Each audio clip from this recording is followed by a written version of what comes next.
जिंदगी तो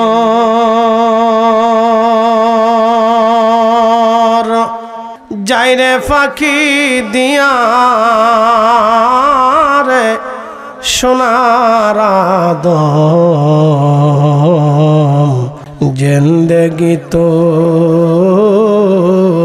जाय फाकी दिया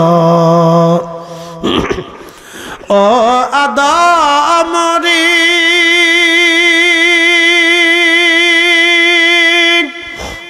बाग धरिए गेছে दाड़ी दंत मासे गोटा चारी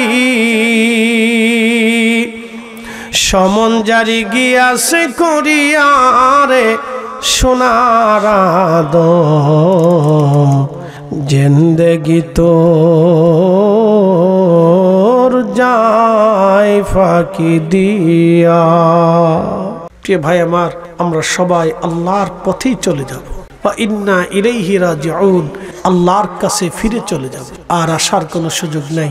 সুন্দর পৃথিবী ছেড়ে একদিন আমরা কবরে চলে যাব। আজকে মাগরিবের পরে আমি ওই আপনাদের শ্রীমঙ্গল গোরস্থানে জিয়ারত করতে গেলাম। কবরের পাশে দাঁড়ায়া চিন্তা করলাম, হ্যাঁ এই শ্রীমঙ্গলের কত ধনী এই মাটির নিচে আজকে শুয়ে পড়ে রয়েছে। নবীর আশকে যার দিল ভাই এ ভুবনে কাঁদে না, রোজা হাসরে ভাই জানতারা নবীজির দেখা পাবে না। আল্লাহুম্মা সাল্লি আলা এখানে কে বলবো এখানে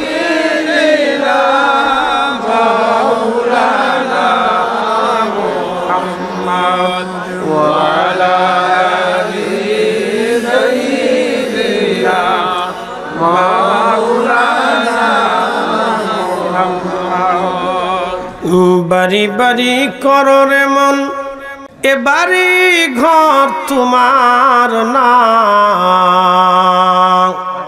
ठीक ना जेई बारीते शुइबारे मन जेई घरेते शुइबारे मन कबर ताहार ठिकाना।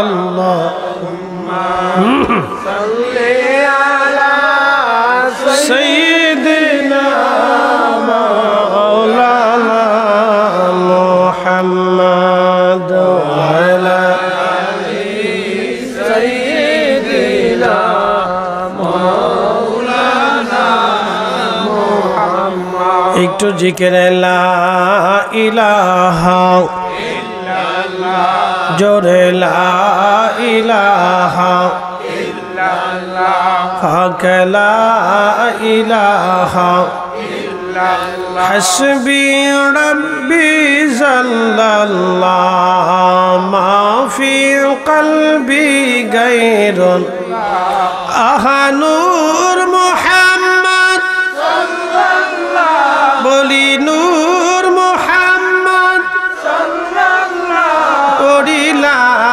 इलाहा इल्लल्लाह ला इलाहा इल्लल्लाह ला इलाहा इल्लल्लाह मुहम्मदुर रसूलुल्लाह सल्लल्लाहु अलैहि वसल्लम।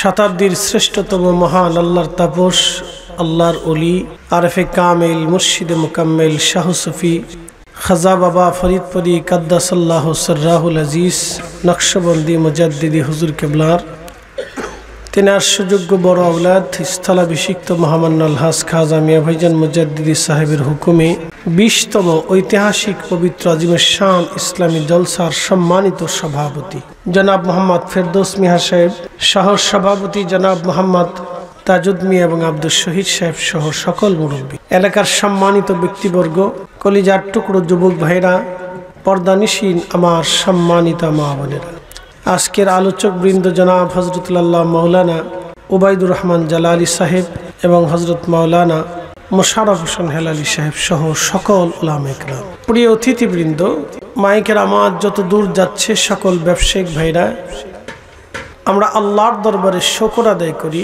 যিনি আমাকে এবং আপনাকে বহু মানুষের ভিতরে যাচাই বাছাই করে পছন্দ করে আল্লাহ আলাদা করে আমাদেরকে আল্লাহর বেহেশতের বাগানে আল্লাহ পৌঁছিয়ে দিলেন। সেই জন্যে আল্লাহর আসমানে আমরা একসাথে শুকরিয়া আদায় করে বলি আলহামদুলিল্লাহ।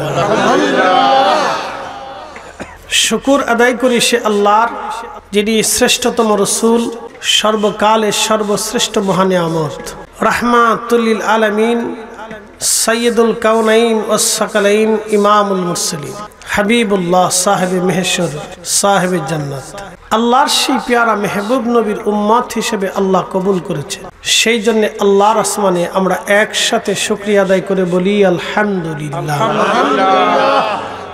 প্রিয় উপস্থিতি, আমার একটা সাবজেক্ট বা বিষয়ের উপরে আলোচনা, তো ঠিক আছে ইনশাল্লাহ যতদূর সম্ভব চেষ্টা করব। আমরা মুসলমান, আল্লাহ আমাদেরকে মুসলমান বানিয়েছে। পৃথিবীতে 4 লক্ষ প্রজাতির জীব এবং জীবন আছে, গাছ আছে, গাছের ভিতরে বিভিন্ন প্রজাতির গাছ আছে।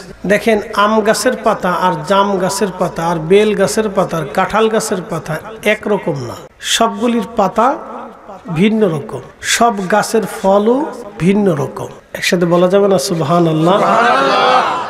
এই ভিন্ন রকম কে করছে? আল্লাহ। আমাদের করার কি কোনো ক্ষমতা আছে? না। কৃষি অধিদপ্তর কি পারবে? না, পারবে না। ফসলের দিকে যদি তাকান তো প্রত্যেকটা ফসলের পাতা এবং গাছের সৌন্দর্য ভিন্ন ভিন্ন, ফসলও ভিন্ন। আপনি যদি সরিষা গাছ দেখেন, ফুল দেখেন, খুব ভালো লাগবে। তো সরিষা ফুল থেকে মৌমাছি আবার মধু বানায়। দেখেন আল্লাহর কি সৃষ্টি, একটা পোকা দিয়ে, একটা পোকার মাধ্যমে আল্লাহ মধু তৈরি করে। এই মধুটা শিফা উল্লিন নাস, মানুষের জন্য শেফা। সুবহানাল্লাহ। এই মধু আল্লাহর বেহেশতের খাবার।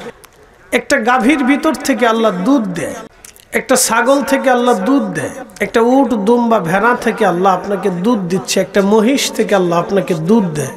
এই দুধ আল্লাহর বেহেশতের খাবার। নবী বলতেন, আমার উম্মতকে প্রত্যেক দিন কিছু না কিছু দুগ্ধ পান করা উচিত। আমাদের প্রত্যেকেরই প্রতিনিয়ত কিছু দুধ পান করা উচিত, কিছু খেজুর খাওয়া উচিত, কিছু মধু পান করা উচিত। যদি নিয়মিত খেতে পারেন শরীর আপনার সুস্থ থাকবে, ভালো থাকবে। আমরা এগুলি খাই না, আমরা খাই পান, বিড়ি, ফুচকা, চটপটি, সানাসুর, আজারে বাজারে জিনিস, ঝাল পোকা, পুরা সোরা, এগুলো খাই, মনে কিছু নিন না। আল্লাহর নবী বলতেন, উম্মত তোমরা খেজুর খাবে। আমরা বছরে রোজা ছাড়া খেজুর আর কোনোদিন চোখে দেখি না, কিনিও না, খাইও না। কিন্তু আমাদের বাচ্চাদের প্রত্যেক দিন খেজুর খাওয়ানো উচিত, প্রত্যেক দিন দুধ পান করানো উচিত। এই যে আল্লাহ বিভিন্ন ধরনের খাবার আমাদেরকে দিলেন, বলেন দয়া কার? আল্লাহ। একসাথে বলেন কার? আল্লাহ। আপনাদের বাড়ি কুকুর আছে না? আছে। কুকুরকে খাবার খাওয়ান, কি খাওয়ান? উচ্ছিষ্ট পচা গলা যেটা অতিরিক্ত থাকে, এটা কুকুরকে দেন। তো কুকুর ওটাই খায়, আপনার বাড়ি পাহারা দেয়। আপনি যখন রাত্রিবেলা খেয়ে ঘুমান, তখন এই কুকুরটা আপনার মুরগি, আপনার ছাগল, আপনার গরু, আপনার বাড়ি সে পাহারা দিতে থাকে। বিনিময়ে কি দেন? একটু পচা গলা 1-2 বেলা খাবার দেন, আবার লাথি চবরও দেন, মারটারও দেন, পিটনিও দেন। একটা কুকুর আপনার বাড়িতে থাকে, এখন বলেন তো কার আইনে থাকে? আপনার আইনে না আল্লাহর আইনে? যদি বলেন যে হুজুর আমি ওকে আদর করি, ওতে ও আমার অনুগত, তাহলে আপনি একটা শিয়াল ধরে নিয়ে আসেন, শিয়ালরে বাড়ি এনে খাওয়ান, কুত্তা বাদ দিয়ে শিয়াল দিয়ে বাড়ি পাহারা দেওয়ান, পারবেন? পারবেন।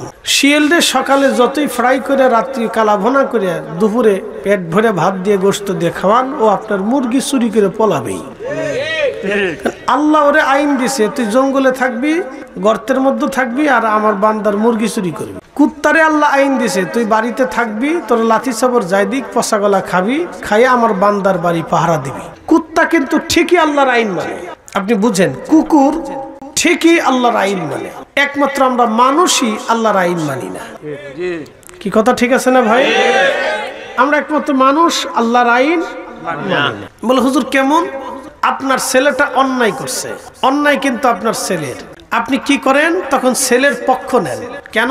সে আপনার সন্তান। আপনার কি তখন ছেলের পক্ষ নেওয়া উচিত না ন্যায়ের পক্ষ নেওয়া উচিত? ন্যায়ের পক্ষ নিতে কে বলছেন? আল্লাহ নিজে। ইন্নাল্লাহা ইয়া'মুরু বিল আদল, আমি রব্বুল আলামিন তোমাদেরকে নির্দেশ দিলাম তোমরা ন্যায় করবা, অন্যায় করবা না, ন্যায়কে মেনে নিবা, অন্যায়কে মানবা না। তোমরা ন্যায় করবা, ন্যায়কে সমর্থন করবা, ন্যায়কে ভালোবাসবা, ন্যায় কাজ করবা, অন্যায় করবা না, সমর্থন করবা না, প্রশ্রয় দিবা না। আমার দিকে তাকান। আমাদের দেশে মামলা হয়, মামলা করার আগে উকিলের কাছে যে জিজ্ঞাসা করে, দারোগার কাছে বসে যে কোন সিস্টেমে লেখলে মামলা শক্ত হবে। কথা ঠিক আছে না ভাই? কোন সিস্টেমে লেখলে মামলা শক্ত হবে? তার জন্য একটার সাথে 10টা মিথ্যা, 10টার সাথে আরো 10টা মিথ্যা, 100 কথা থাকলে 90 কথা থাকে মিথ্যা। কি কথা কর না কেন? মামলা শুরু হলো মিথ্যা দিয়া। একসাথে বলেন, মামলা শুরু হলো কি দিয়া? মিথ্যা দিয়া। তখন উকিলে কয় মালটুস, দারোগায় কয় মালটুস, বিচারকে কয় মালটুস। কি কথা ঠিক আছে না ভাই? মাল আনেন, টেকা আনেন, টেকা টেকা টেকা টেকা টেকা টেকা টেকা। তো বিচার কি হবে? মামলা শুরুই তো মিথ্যা দিয়ে হয়েছে। এই জন্য আমরা মুসলমান। একসাথে বলেন, আমরা কি মুসলমান? জোরে বলেন, আমরা কি মুসলমান? মুসলিমদের কাজ কি? আসলামতু লিরাব্বিল আলামিন, নিজেকে আল্লাহর কুদরতি কদমে সমর্পণ করার নাম হচ্ছে মুসলমান। হাজিরিন, আমাদের রাসূল জীবনে কি কোনোদিন একটা মিথ্যা কথা বলছে? জীবনে কোনোদিন তার একবারে পরম শত্রু, চরম শত্রু কোন কাফেরকেও কি কোনোদিন গালি দিছে? কটু বাক্য বলছে? নিন্দা, গীবত, চর্চা, বুহতান এগুলি কি কখনো করছে? রাসূলের জীবনে আপনি পাবেন। আবু জাহেলের মতো একটা নিকৃষ্ট লোক যে প্রতিনিয়ত রাসূলকে কষ্ট দিত, প্রতিনিয়ত নবীকে কষ্ট দিত, কথা দিয়ে, কাজ দিয়ে, কর্ম দিয়ে, সমস্ত কিছু দিয়ে আবু জাহেল আমার রাসূলের বিরুদ্ধাচরণ করত। নবীর জীবনে একটা শব্দ নাই যে রাসূল আবু জাহেল সম্পর্কে কখনো একটা বাজে কথা বলছে। আল্লাহর নবী একটা গীবত বলেছে, পিছনে আবু জাহেলের দোষ চর্চা নবী নিজে করেছেন, কোন প্রমাণ রাসূলের জীবনে নাই। একসাথে বলবেন আল্লাহু আকবার। আমরা সেই নবীর উম্মত। কথা ঠিক আছে না? সার দোকানে বসলে এ ভালো না, সে ভালো না, এটা ভালো না, সেটা ভালো না, হেতার বউ এমনি চলে, মাই এমনি চলে, পোলা এমনি চলে, সব নিজেই ভালো। খালি মানুষের দোষ চর্চা করে, কিন্তু নিজের দোষ কখনো চর্চা করে না।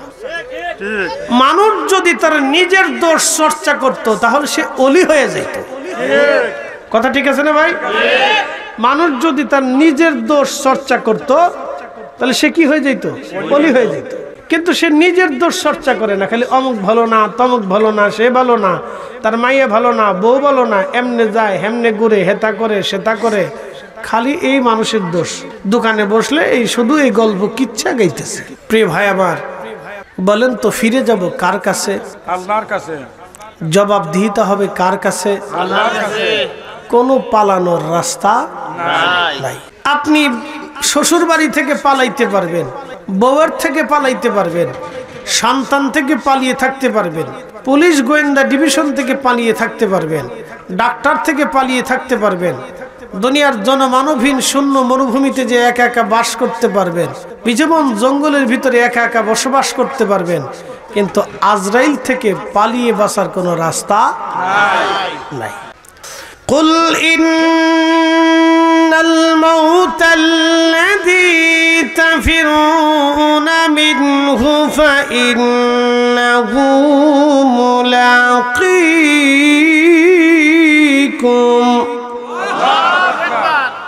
আল্লাহ বলেন, হাবিব উম্মতকে বলেন তারা মৃত্যু থেকে পালায়। আমাদের দেশের যারা হাজার হাজার কোটি টাকার মালিক, আমার দিকে তাকাবেন, মাহফিলগুলিতে কিন্তু ধনীরা বসে না। কি কথা খারাপ কইছি ভাই? কোন ধনী মাহফিলে বসে না, মাহফিল করে না, মাহফিল দেয় না, মাহফিল সাজায় না, মাহফিল তারা শোনেও না। কি কথা মিশা কথা কইছি ভাই? মাহফিল শুনে হলো মধ্যবিত্ত আর দরিদ্র শ্রেণীর মানুষ, কৃষিজীবী, শ্রমিক, এলাকার সাধারণ মানুষরা, গ্রামবাসীরা মাহফিল শুনে। ধনীদের নাম পোস্টার দিলে হলে আইলে আইতেও পারে, নাহলে ফোন দেখে আমার টাইম নেই, আমি অসুস্থ, আমার পেট ব্যথা, আমার মাথা ব্যথা। কি কথা ঠিক আছে না ভাই? অতিথি বানাইছেন, সম্মানই রাখছেন, তারপরেও সে আসে না বলে কি করে? ভাইজান এই আসতে চাইছিলাম কিন্তু আমি জরুরি কারণে আসতে পারিনি, আমি অমুক জায়গায় যাইতেছি তমুক জায়গায়। ওনার কত কাজ, ইসি ইসি কত কাজ ওনার। আবার কোনো দেশে বিষে না পেয়ে আমি শারীরিকভাবে একটু অসুস্থতা বোধ করতেছি, মানে কথা একটা পাইছে, আমি শারীরিকভাবে একটু অসুস্থতা বোধ করতেছি, উনি বোধ করে। এত মানুষের শারীরিক অসুস্থতা বোধ করলো না, খালি উনারই বোধ করে। কি কথা কর না কেন? উচিত কথা বললে তো মহাই বাজার, খালি উনারই শরীর অসুস্থ বোধ করে, আর কারো অসুস্থ বোধ করে না। বুঝতে পারছেন? ধনীরা মাহফিলে বসে না, মাহফিল দেয়ও না, মাহফিল করেও না, মাহফিল দিতে চাইও না। প্রিয় উপস্থিতি, এই যে আমার দেশের হাজার হাজার কোটি টাকার মালিক কতজনের জমি চুষে নিয়ে গেল। বড় বড় গ্রুপ ইন্ডাস্ট্রির মালিকরা জমিন খেকো গরিব মানুষের জমিন চুষে নিয়ে চলে যায়, বলে জমিন দিতে হবে, নিয়ে চলে গেল। যেই জমির দাম 5,000 টাকা, 5 কোটি টাকা, সেই জমির দাম এই 50 লক্ষ টাকা, 1 কোটি টাকা দিয়ে বাকি 4 কোটি টাকা দেয় না। আবার কত গরিব মানুষ, কোন শক্তি টক্তি নাই, বিচার আদালত সালিশ তাদের কাছে নেই, পুলিশও তাদের কাছে কোনো নিরাপত্তা দেয় না। কি এক দেশে বাস করি বাস। গরিব মানুষ পুলিশের কাছে গেলে পুলিশও অনেক জায়গা অনেকে তার মানুষই মনে করে না, আদালতে তাকে মানুষই মনে করে না। কি কথা কন না কেন? দরিদ্র মানুষ বিচার সালিশে গেলে এলাকার চেয়ারম্যান মেম্বারও তারা মানুষ মনে করতে চায় না। এই তো অবস্থা দেশের, এই অবস্থা চলতেছে সারা বাংলাদেশে। এ কি আর সে কি, এ দল আর সে দল, বে দল আর এ দল, সি দল আর সি দল, ডি দল আর ও দল, কোনো দলই নাই, সবই একই রূপ, মানে চেহারা, সবই একই চেহারা। তো খুব মনোযোগ দিয়ে, এই যে জমিন খেকো, মাটি খেকো, ভূমি খেকো, আমাদের দেশের হাজার হাজার হাজার হাজার গরিব মানুষের জমি কেড়ে নিয়ে গেছে। অরিজিনাল মূল্যের জন্য সে যেখানেই গেছে সেখানে বিচার পায়নি, না এমপি, না চেয়ারম্যান, না মেম্বার, না পুলিশ, না আদালত, শোনেন আপনাদেরকে আজকে একটা সত্য কথা বলি, চরম পরম সত্য। আল্লাহ রসুলের দরবারে এক মহিলা চোরকে ধরে নিয়ে আসছে। তো নবীজি বললেন কি হয়েছে? বলে চুরি করছে। মহিলা বলল হ্যাঁ আমি চুরি করছি। তো আল্লাহ নবী বললেন আল্লাহর আইনে তার হাত কেটে দাও। তো সাহাবায়ে কেরাম এসে বলেন ইয়া রাসূলুল্লাহ, মহিলাটা সম্ভ্রান্ত পরিবারের, ধনী পরিবারের নারী, তার বংশটা খুব সম্ভ্রান্ত শক্তিশালী, হুজুর হাত কাটাটা কি মওকুফ করে দেওয়া যায় না? এই কথা বলার পরে আল্লাহর নবী জালালি হয়ে বললেন পৃথিবীতে আল্লাহ আমাকে ন্যায় প্রতিষ্ঠিত করার জন্য পাঠিয়েছেন। সুবহানাল্লাহ। আমার আগের সমস্ত উম্মতগুলি ধ্বংস হয়েছে শুধু অন্যায় বিচার করার কারণে। আল্লাহ তাদের উপরে পাথর নিক্ষেপ করেছে, আগুন নিক্ষেপ করেছে, আল্লাহ তাদেরকে সংকট দিয়ে, অভাব দিয়ে, খাদ্য সংকট দিয়ে আল্লাহ রাব্বুল আলামিন তাদেরকে ধ্বংস করেছে। আল্লাহ বৃষ্টি বন্ধ করে দিয়েছে শুধু এই অন্যায় বিচার করার কারণে। এই সাহাবীরা, আমার ফাতেমাও যদি চুরি করত তাহলে আমি রাসূল নিজ হাতে আমার ফাতেমার হাত কেটে দিতাম। সুবহানাল্লাহ। একসাথে বলবেন আল্লাহু আকবার। আল্লাহু আকবার।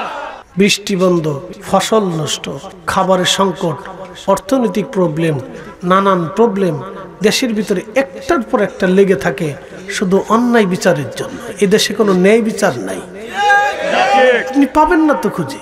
আমাকে দেখান কয়টা ন্যায় বিচার এই দেশে হয়?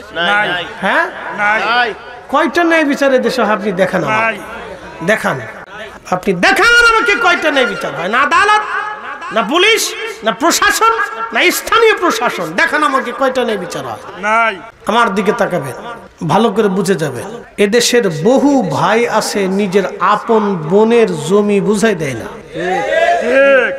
সে আবার মসজিদের প্রথম কাতারে টুপি মাথায় দিয়ে নামাজ পড়ে, ওকে তো মসজিদে ঢুকতে দেওয়াই ঠিক না। ও তো জালিম। কি কথা কন না কেন? ও তো জালিম। ওর জন্য কিসের মসজিদ?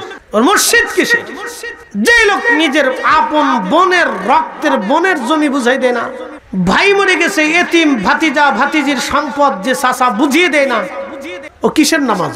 ও যতদিন খাবার খাবে ততদিন শুয়োরের গোশত খাবে, যতদিন পর্যন্ত ওই টাকা দিয়ে খাসির গোশত খাবে ততদিন কুত্তার গোশত খাবে। কথা কি ক্লিয়ার না ভেজাল আছে? এই কথা আমাদের শুনতে হবে। আজকে সমাজের রন্ধে রন্ধে ছড়িয়ে গেছে এগুলি। কথা কন না কেন? সমাজের রন্ধে রন্ধে এগুলি ছড়িয়ে গেছে।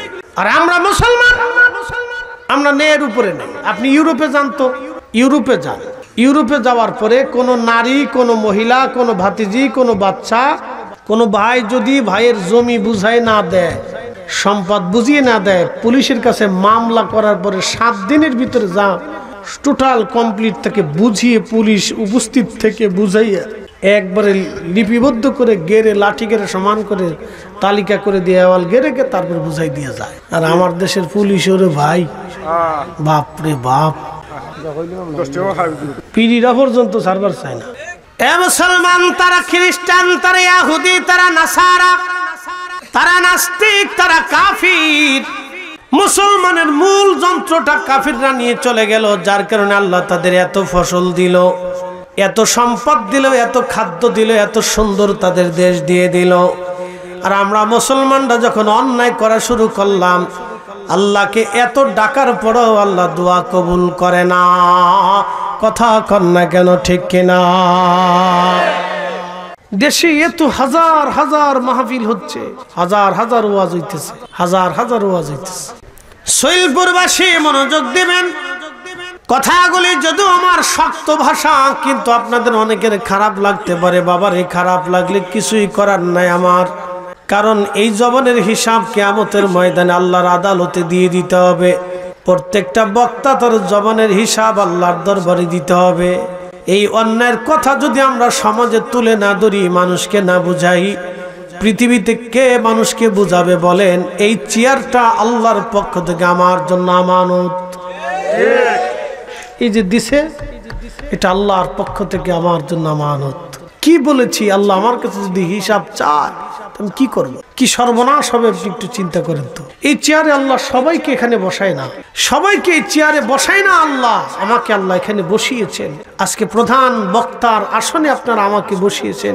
প্রধান বক্তব্য যিনি দেন, তাকে মেইন বক্তব্য যিনি প্রদান করবেন, তাকে প্রধান বক্তা হিসেবে নির্বাচিত করা হয়, বা প্রধান অতিথি হিসেবে তাকে নির্বাচিত করা হয়, যে আমরা তার কাছ থেকে সর্বশেষ মূল্যবান কথাগুলি শুনবো।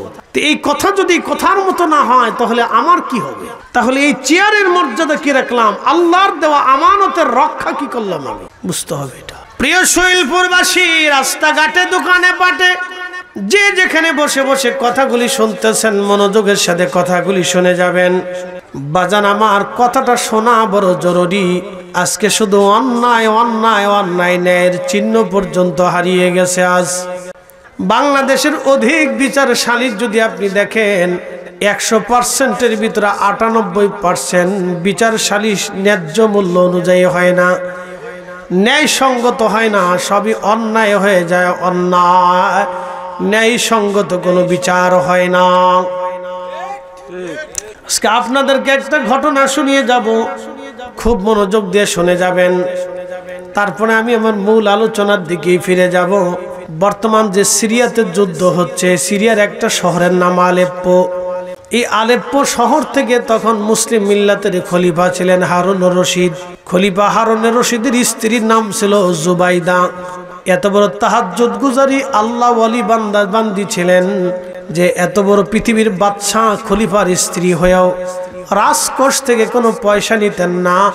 টুপি সেলাই করে সে সংসার চালাইয়া, টুপি বিক্রি করে যা পাইতেন তাহা দিয়ে ডাল ভাত খেয়ে বেঁচে থাকতেন।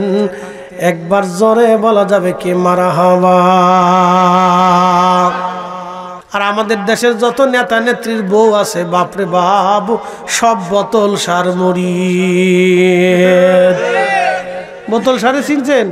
আমাদের দেশের যত নেতা নেত্রী আছে, বোতল সার মুরিদ। মাফ করে দিবেন, কথা বলতে বাধ্য হলাম, প্রায় বোতল সার মুরিদ। পৃথিবীর এত বড় বাদশা তিনি, দেখেন কত বড় পৃথিবীর বাদশা বুঝাই দিছে। বর্তমানে ইরান, এরপরে ইরাক, এরপরে ইয়ামান, ওমান, কাতার, দুবাই, কুয়েত, বাহরাইন, সৌদি আরব, তারপরে জর্দান, এরপরে আপনার লেবানন, লিবিয়া, সিরিয়া, ফিলিস্তিন, মরক্কো, আলজেরিয়া, নাইজেরিয়া, সুদান। বিরাট পৃথিবীর বাদশা ছিলেন তিনি। বাংলাদেশের মতো অন্তত প্রায় 1000 দেশের মতো একটা দেশের বাদশা ছিলেন। একসাথে বলবেন আল্লাহু আকবার। বাংলাদেশের প্রায় 1000 দেশের মতো একটা বাদশা ছিলেন তিনি। তার স্ত্রী টুপি সেলাই করে সংসার চালাইতো। আর আমার দেশের কত বেডি আছে বাবারে, স্বামী যদি বিদেশ থেকে পয়সা করির মালিক হয়ে যায়, তো বেডির ভাবের জ্বালায় রাস্তায় আড়া যায় না। ওরে বাউ দিছে বেটি, বাপরে বাপ, বাউ কারে কয়। এই জুবাইদা হাজীদের জন্য আরাফাতের মাঠে হাজীদের কষ্ট লাঘব করার জন্য তিনি একটা নহর বানিয়ে দিয়েছিলেন। সেই নহরের নাম নহরে জুবাইদা।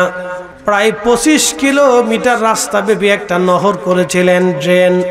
তৎকালীন সময়ে তার নিজের অর্থ দিয়া কোটি কোটি টাকা খরচা করে এই জুবাইদা একটা নহর বানিয়ে দিয়েছিলেন। পাহাড়ের কাছ দিয়ে ঘেঁষে ঘেঁষে ঝর্ণা থেকে একটা নহর তিনি এনে দিয়েছিলেন হাজীদের জন্য, আরাফাতের মাঠ পর্যন্ত, যাতে হাজীদের পানির কষ্ট না হয়।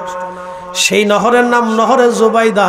এখনো সেই নহর আরাফাতের মাঠ দিয়ে মিনার প্রান্তরের পাশ দিয়ে এখনো আছে। একসাথে বলবেন না মারহাবা? মারহাবা। আমার কিন্তু চিনি ছাড়া লাগে, অত ঠিক আছে, চিনি খেয়ে লাভ নেই। বেশি মিষ্টি হয়ে গেলে শেষে জবান, বেশি মিষ্টি হয়ে গেলে শেষে আবার জ্বালা আছে। তাহলে আর হক কথা বেরোবেন না, খালি মিষ্টি মিষ্টি কথা বেরোবেন না, কিছু তিতে কথা বের দরকার। ঠিক আছে না ভাই? আমাদের মুরব্বীরা আগে কইতো যে বাচ্চা হওয়ার পর ওর মধু খাবে যাতে ওর কথা মিষ্টি হয়। বেশি মিষ্টি হয়ে গেলে তো আমার ডায়াবেটিসের লক্ষণ, এটা জ্বালা আছে। এই জন্য কিছু তিতের দরকার, উস্তা মুস্তা এগুলো খাওয়ার দরকার। এগুলো খাইলে আবার ডায়াবেটিস হইতো না, এটা ভালো। সে হারুনুর রশিদের কাছে চিঠি আসছে। চিঠির মধ্যে লিখেছে আলাপ্পা থেকে খলিফাতুল মুসলিমিন। কিও আলো কি কম, তা আগে কি মনে আসিল না? মুশকিল, দরকার কি যেমনি সেমনি থাক না, চলবো, এত বেশি দিককে লাভ। আচ্ছা লাগাক, আনছে যেহেতু, উঠছে যেহেতু, লাগাই দিক, জ্বলুক একটু, দেয়ার জ্বালান, বালা করে জ্বালাই দেন। আহা, দুনিয়ার সামান্য সময়ের জন্য আমাদের কত প্রচেষ্টা থাকে না, কিন্তু আখেরাতের জন্য কি প্রচেষ্টা করছি বলেন তো? কিচ্ছু করি। একটা ঘর বানানোর জন্য মানুষ কত পরিশ্রম করে, অনেক পরিশ্রম করে সে চিন্তা করে আমি একটা সুন্দর ঘর বানাবো, সেখানে থাকবো। কিন্তু ঘরে কি চিরদিন থাকা যায় ভাই? না, থাকা যায়। আমাদের যেই ঘরে আমরা থাকবো সেই ঘরটাকে সুন্দর করি না। বলে হুজুর সেই ঘর সুন্দর করতে হলে কি করতে হবে? 1 নম্বরে হালাল খাবারে আসতে হবে। যার হালাল নাই তার নামাজ রোজা কবুল নাই। কথা ক্লিয়ার? এই শুনে যাবেন, যার খাবার হালাল নাই তার নামাজ রোজা কবুল নাই। যার খাবার হালাল সে 5 ওয়াক্তের জায়গায় 1 ওয়াক্ত যদি পড়ে তাও কবুল। আর যার খাবার হারাম সে 5 ওয়াক্তের জায়গায় যদি 5 ওয়াক্ত পড়ে, নফল নামাজ পড়ে, কোরআন তেলাওয়াত নিয়ে মসজিদে তাসবিহ নিয়েও পড়ে থাকে, তাও কবুল হবে না। কথা ক্লিয়ার না ভেজাল আছে? ভালো করে বুঝে যাবেন, যার খাবার হালাল, যার খাবার হালাল সে 1 ওয়াক্ত নামাজও যদি পড়ে তাও কবুল। আর যার খাবার হারাম সে 50 বছর যদি নামাজ পড়ে তাও কবুল হবে না। বুঝে তারপরে বাড়ি যাবেন। হ্যাঁ, যদি ওয়াজ শুনতে চান তাহলে শোনেন, না শুনলে বাড়ি চলে যাবেন, সমস্যা নেই। ওয়াজ শুনে যান, কাজে লাগে। আজকে একবার আসল কথা বলে দিয়েছিলাম। এজন্য আগের যুগের ওলি যারা ছিলেন তারা জীবন চলে গেল কখনো খাবারের ভেজাল এনে খাবার খাইতেন না। তাদের খাবার ছিল বিশুদ্ধ। পানির মধ্যে ফু দিলে শুধু পানি থাকে নাই, এটা ক্যান্সারের ওষুধ বানিয়ে দিয়েছেন আল্লাহ। কি কথা কন না কেন? অলি কি গাছে ধরে? কলি অলি হওয়া যায় না? না না, অলি হইতে হলে তাকে সর্বপ্রথম হালাল খাবারের ভিতরে নিয়ে আসতে হয়। গাঁজা খেয়ে যদি অলি হওয়া যায় তো তাতে কাজই হয়েছিল। কোনটা মোষ কোনটা দাড়ি হেতা নিজেও জানে না, 7 দিন পর্যন্ত গোসল করে না, শরীরে পাড়ার গন্ধ। হেতে হয়েছে এখন শাহসুফি। শাহসুফি মুর্শিদে কামেল মরে যাওয়ার পরে একটা কবর বানাই দিয়ে ফুল টুল দিয়ে সাজায় দেখে মাজার শরীফ। শয়তান কোথাকার, এই মাজার করে বানাইতে কইছে কেডা? এই কি কথা কন না কেন? এটা কিসের মাজার? হাজিল এই সমস্ত ফাজলিমের জন্য সুন্নিয়তের কলঙ্ক হইছে আজকে। ঠিক কি কথা কন না কেন? এই সমস্ত ফাজলিমের জন্য সুন্নিয়তের কলঙ্ক হইছে। মাজার যদি হয়তো শাহজালালেরটা হবে, শাহপরেরটা হবে, 360 আউলিয়ারটা হবে, নির্ভরযোগ্য আউলিয়া کرامের মাজার হইলে তাহলে আমরা সেখানে জিয়ারতে গেলে আমাদের কাজ হবে। ঠিক আজারে বাজারে গাঞ্জুটি পাঞ্জুটি হিরুইনছি বিরিনছি বাবাখোর ফকির ফক্কার তাবিজ কবজ করছে, কুফরি কালাম হেতার মাজার বানাই ফেলছে। প্রিয় ভাই আমার, খুব কথা ভালো করে শুনে যাবেন। খলিফা হারুনুর রশিদের দরবারে চিঠি আসছে। চিঠির মধ্যে লেখা, খলিফা আজকে আলেপ্পো শহরে 1 মাস হলো বিচারক যিনি তিনি অসুস্থ হয়ে পড়ে আছেন। শহরে বিচার না হওয়ার কারণে চোর ডাকাতগুলি বেড়ে গেছে, চুরি ডাকাতি বেড়ে গেছে, রাহাজানি খুন খারাপি বেড়ে গেছে, বিচারক নাই। আপনি দ্রুত গতিতে একজন বিচারক পাঠিয়ে দিবেন। খলিফা হারুনুর রশিদ চিঠির উত্তরে লিখলেন আগামী 1 সপ্তাহের মধ্যে ইরাকের বাগদাদ থেকে সিরিয়ার আলেপ্পোতে নতুন বিচারক পৌঁছায় যাবে। সুবহানাল্লাহ। বিচারক চলে গেলেন। লোকের একজন সকালবেলা একজন বৃদ্ধা নারী বৃদ্ধ মহিলাকে ধরে নিয়ে আসছে। বৃদ্ধ মহিলাকে ধরে আনার পরে বিচারক জিজ্ঞেস করলেন, হে লোকেরা, তোমরা কেন বৃদ্ধ নারীকে ধরে আনছো, কারণ কি? লোকেরা বলল, বিচারক, এই বৃদ্ধ নারীটা আমাদের ঘরে আমাদের দোকানে চুরি করতে যায় হাতে হাতে ধরা পড়েছে। সে আমাদের দোকানে রুটি চুরি করতে গেছে আর মধু চুরি করতে গিয়েছিল, আমরা হাতে নাতে তারে ধরে এনেছি। বিচারক জিজ্ঞেস করলেন, বুড়িমা, তুমি কি রুটি আর মধু চুরি করতে গিয়েছিলা? বুড়িমা বলল, হ্যাঁ বিচারক, আমি রুটি আর মধু চুরি করতে গিয়েছিলাম। বিচারক বলল, বুড়িমা, এই বৃদ্ধকালে এই ক্ষীণ দুর্বল বয়সে তুমি চুরি করতে গেলে কেন, কারণ কি? বৃদ্ধা নারী চোখের পানি ছেড়ে দিয়ে বলল, বিচারক, আমার ঘরে 2টি এতিম নাতি বাচ্চা আছে, ওরা এতিম, বাবাও নাই মাও নাই, এই 2টা এতিম সন্তানকে আমি লালন পালন করি। আমি বৃদ্ধ মানুষ, আজকে 7 দিন হলো আমার ঘরের মধ্যে কোনো খাবার নাই, দানা নাই, পানি নাই, রুটি খেজুর নাই। বাচ্চা 2টি ক্ষুধার্ত, ক্ষুধার কারণে সহ্য করতে না পারে আমি রুটির দোকানে রুটি চুরি করে আমার এতিম বাচ্চাদের খাওয়ানোর জন্য গিয়েছিলাম। বিচারক, আমি চোর, আমি চুরি করেছি, আল্লাহর আইন অনুযায়ী আপনি আমার ফায়সালা করে দেন। ভালো করে বুঝে যাবে, এই ঘটনাটা একটা প্রসিদ্ধ ঘটনা। তো বিচারক স্তব্ধ হয়ে গেলেন, স্টপ হয়ে গেলেন। একটা বৃদ্ধা কখন চুরি করে বুঝতে পারতেছেন। তারপরে তার ঘরে এতিম নাতি বাচ্চা। বিচারক বলে, ঠিক আছে, আমি বুঝতে পারছি, কিন্তু এই বুড়ির বিরুদ্ধে আজকে আমি রায় দেব না, আগামীকাল সকালে রায় দেব। কিন্তু শহরের যিনি নগর প্রধান তিনি উপস্থিত থাকবেন, যিনি পুলিশ প্রধান তিনি উপস্থিত থাকবেন, যিনি খাদ্য অধিদপ্তরের প্রধান তিনি, এই আলেপ্পো শহরের যিনি আছেন তিনি উপস্থিত থাকবেন, এবং এই আলেপ্পো শহরের ধনী ধনী ব্যক্তি যারা আছেন তারাও উপস্থিত থাকবে। আগামীকাল সবার সামনে বিচার ফায়সালা হবে। বুঝে যাবেন তারা পৃথিবীতে কেন জয় করেছিলেন, পৃথিবী কেন জয় করেছিলেন। তারা কাফেরদের সাথে তারা কখনো যুদ্ধ হারেন নাই, কারণটা কি বুঝে যাবে না।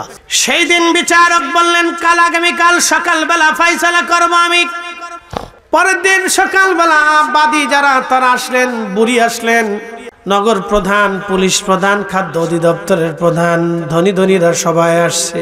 বিচারক বললেন, দেখেন, এই বুড়িমা রুটির দোকানে রুটি চুরি করতে গেল, তার 2টি এতিম নাতি বাচ্চা ঘরের মধ্যে ক্ষুধার্ত, সে রুটি চুরি করতে যায় হাতে নাতে ধরা পড়েছে। সে অকপটে স্বীকার করেছে যে সে চুরি করতে গিয়েছিল। আমি একজন বিচারক, আল্লাহর আইন বিধান অনুযায়ী তারা হাত কেটে দেওয়া ছিল আমার দায়িত্ব, কিন্তু তার বৃদ্ধতা স্বাস্থ্যের দিকে তাকাইয়া এবং অকপটে স্বীকার করার জন্য তারা হাত কাটাটাকে আমি মওকুফ করে দিলাম, কিন্তু 100 বেত্রাঘাত আমি তার জন্য নির্ধারিত করলাম। 100টা বেতের বাড়ি তাকে মারতে হবে। 2 নম্বর, 100 রৌপ্য দিনার আমি জরিমানা ধার্য করলাম।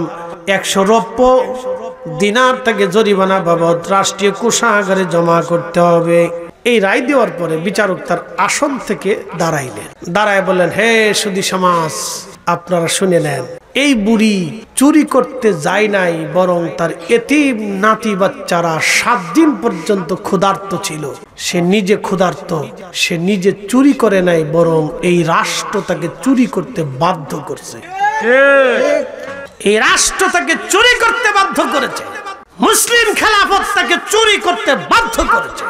খলিফা যদি তার ঘরে ঠিক মতো খাবার পৌঁছাইতো, বৃদ্ধ ভাতা তার ঘরে পৌঁছাই দিত, তাহলে এই বুড়ি চুরি করতে হতো না। এই রাষ্ট্র তাকে চুরি করতে বাধ্য করেছে। খলিফা সে তার দায়িত্ব অবহেলা করেছে। যেহেতু সে রাষ্ট্রপ্রধান, গরিব খাইলো কি খাইলো না তার খোঁজ নেওয়ার দায়িত্ব ছিল। অতএব বুড়ির 100 বেতের বাড়ি আমি 20টা বেতের বাড়ি খলিফার জন্য নিযুক্ত করলাম। সুবহানাল্লাহ বলা যাবে? আরো জোরে বলেন, জোরে জোরে। বাংলাদেশের কোন বিচারকের কলিজায় সাহস আছে রাষ্ট্রপ্রধানের বিরুদ্ধে রায় দেওয়া? না। আমার দেখান, স্বাধীনতার পর থেকে এই পর্যন্ত দেখান, আগামীতে হবে কিনা জানি না। ঘুরে ফিরে লাউ কদই। স্বাধীনতার পর থেকে এই পর্যন্ত নজরে পড়ে নাই, কারণ বিচারক চিন্তা করে যে আমি যে রায় দিব পরবর্তী থেকে আমি নিরাপদ কিনা, আমার বাচ্চারা নিরাপদ কিনা, আমার সন্তানরা, আমার স্ত্রী পরিবার পরিজন নিরাপদ কিনা। তো বৃষ্টি আপনি চান, এই জন্য আল্লাহ অনেক সময় বৃষ্টি দেয় না। আপনারা ভালো খাইতে চান, এই জন্য ভালো খাইতে পারেন না, আল্লাহ দেয় না। এই উপস্থিতি, মনোযোগ দিয়ে কথাগুলি শুনে যাবেন। আজ বিচারক বললেন 20টা বেতের বাড়ি খলিফার হাতে মারা হবে। যেহেতু খলিফার পক্ষ থেকে আমি তার প্রতিনিধি বিচারক, অতএব আমার হাতের মধ্যে এখন মেরে দাও। আমার হাতে যখন মারা হবে তখন যেন কোনো দয়া না করা হয়, আস্তে মারা না হয়, যেইভাবে মারলে শাস্তি হবে সেইভাবেই যেন মারা হয়। 20টা বেতের বাড়ি যখন হাতের মধ্যে মারা হলো, হাত ফেটে কেটে রক্ত বের হতে লাগলো। এবার তিনি বিচারক নিজের হাতে নিজে কাপড় দিয়ে এই কাটা হাতগুলি তিনি রক্ত বন্ধ করতে লাগলেন। বিচারক বললেন, এবার যিনি নগর প্রধান, খলিফার পক্ষ থেকে তিনি দায়িত্বে ছিলেন এই বুড়িমার বাড়ি খোঁজ নিয়ে তার ঘরে খাবার পৌঁছানো। নগর প্রধান সে তার দায়িত্বে অবহেলা করেছেন বিদায় তার হাতের মধ্যে 20টা বেতের বাড়ি সমান তালে মারা হোক। একসাথে বলবেন আল্লাহু আকবার। এরকম বিচার দেশে আছে? এখন বিচার হচ্ছে পক্ষপাতিত্ব বিচার, সব টিভির বিচার। 3 জনে যায় ওই কোনায় যায় কথা খায়, আর 3 জন ওই কোনায় কথা খায়, আর 3 জন ওই কোনায় কথা খায়। কি কথা খায় আল্লাহ জানে। কথা তো সবার সামনে কইব, কি কথা ঠিক আছে না ভাই? পরামর্শ করে যে কেমনে কারে ঠগানো যায়, কারে জিতানো যায়। শয়তানে হাসে, কয় বাপ রে বাপ, এর আবার মুসলমান হয়েছে। আমার সাথে তো সিটার, আমি আর কি সিটার, এটা আমার সাথে বড় সিটার ওরা। হাজিরিন ভালো করে শুনে যাবেন। আজ আপনি বিচারক এবার রায় দিয়ে দিলেন পুলিশ প্রধানকে তার হাতের মধ্যে 20টা বেতের বাড়ি মারা হোক। শহরের নিরাপত্তা ব্যবস্থা জোরদার করতে পারে নাই, কেন বুড়িমা চুরি করতে গেল, বাধ্য হলো চুরি করতে। পুলিশ প্রধানের কি দায়িত্ব ছিল না? খলিফার পক্ষ থেকে সে কেন দায়িত্ব অবহেলা করেছে? এই পুলিশ প্রধানের হাতের মধ্যে 20টা বেতের বাড়ি মারা হোক।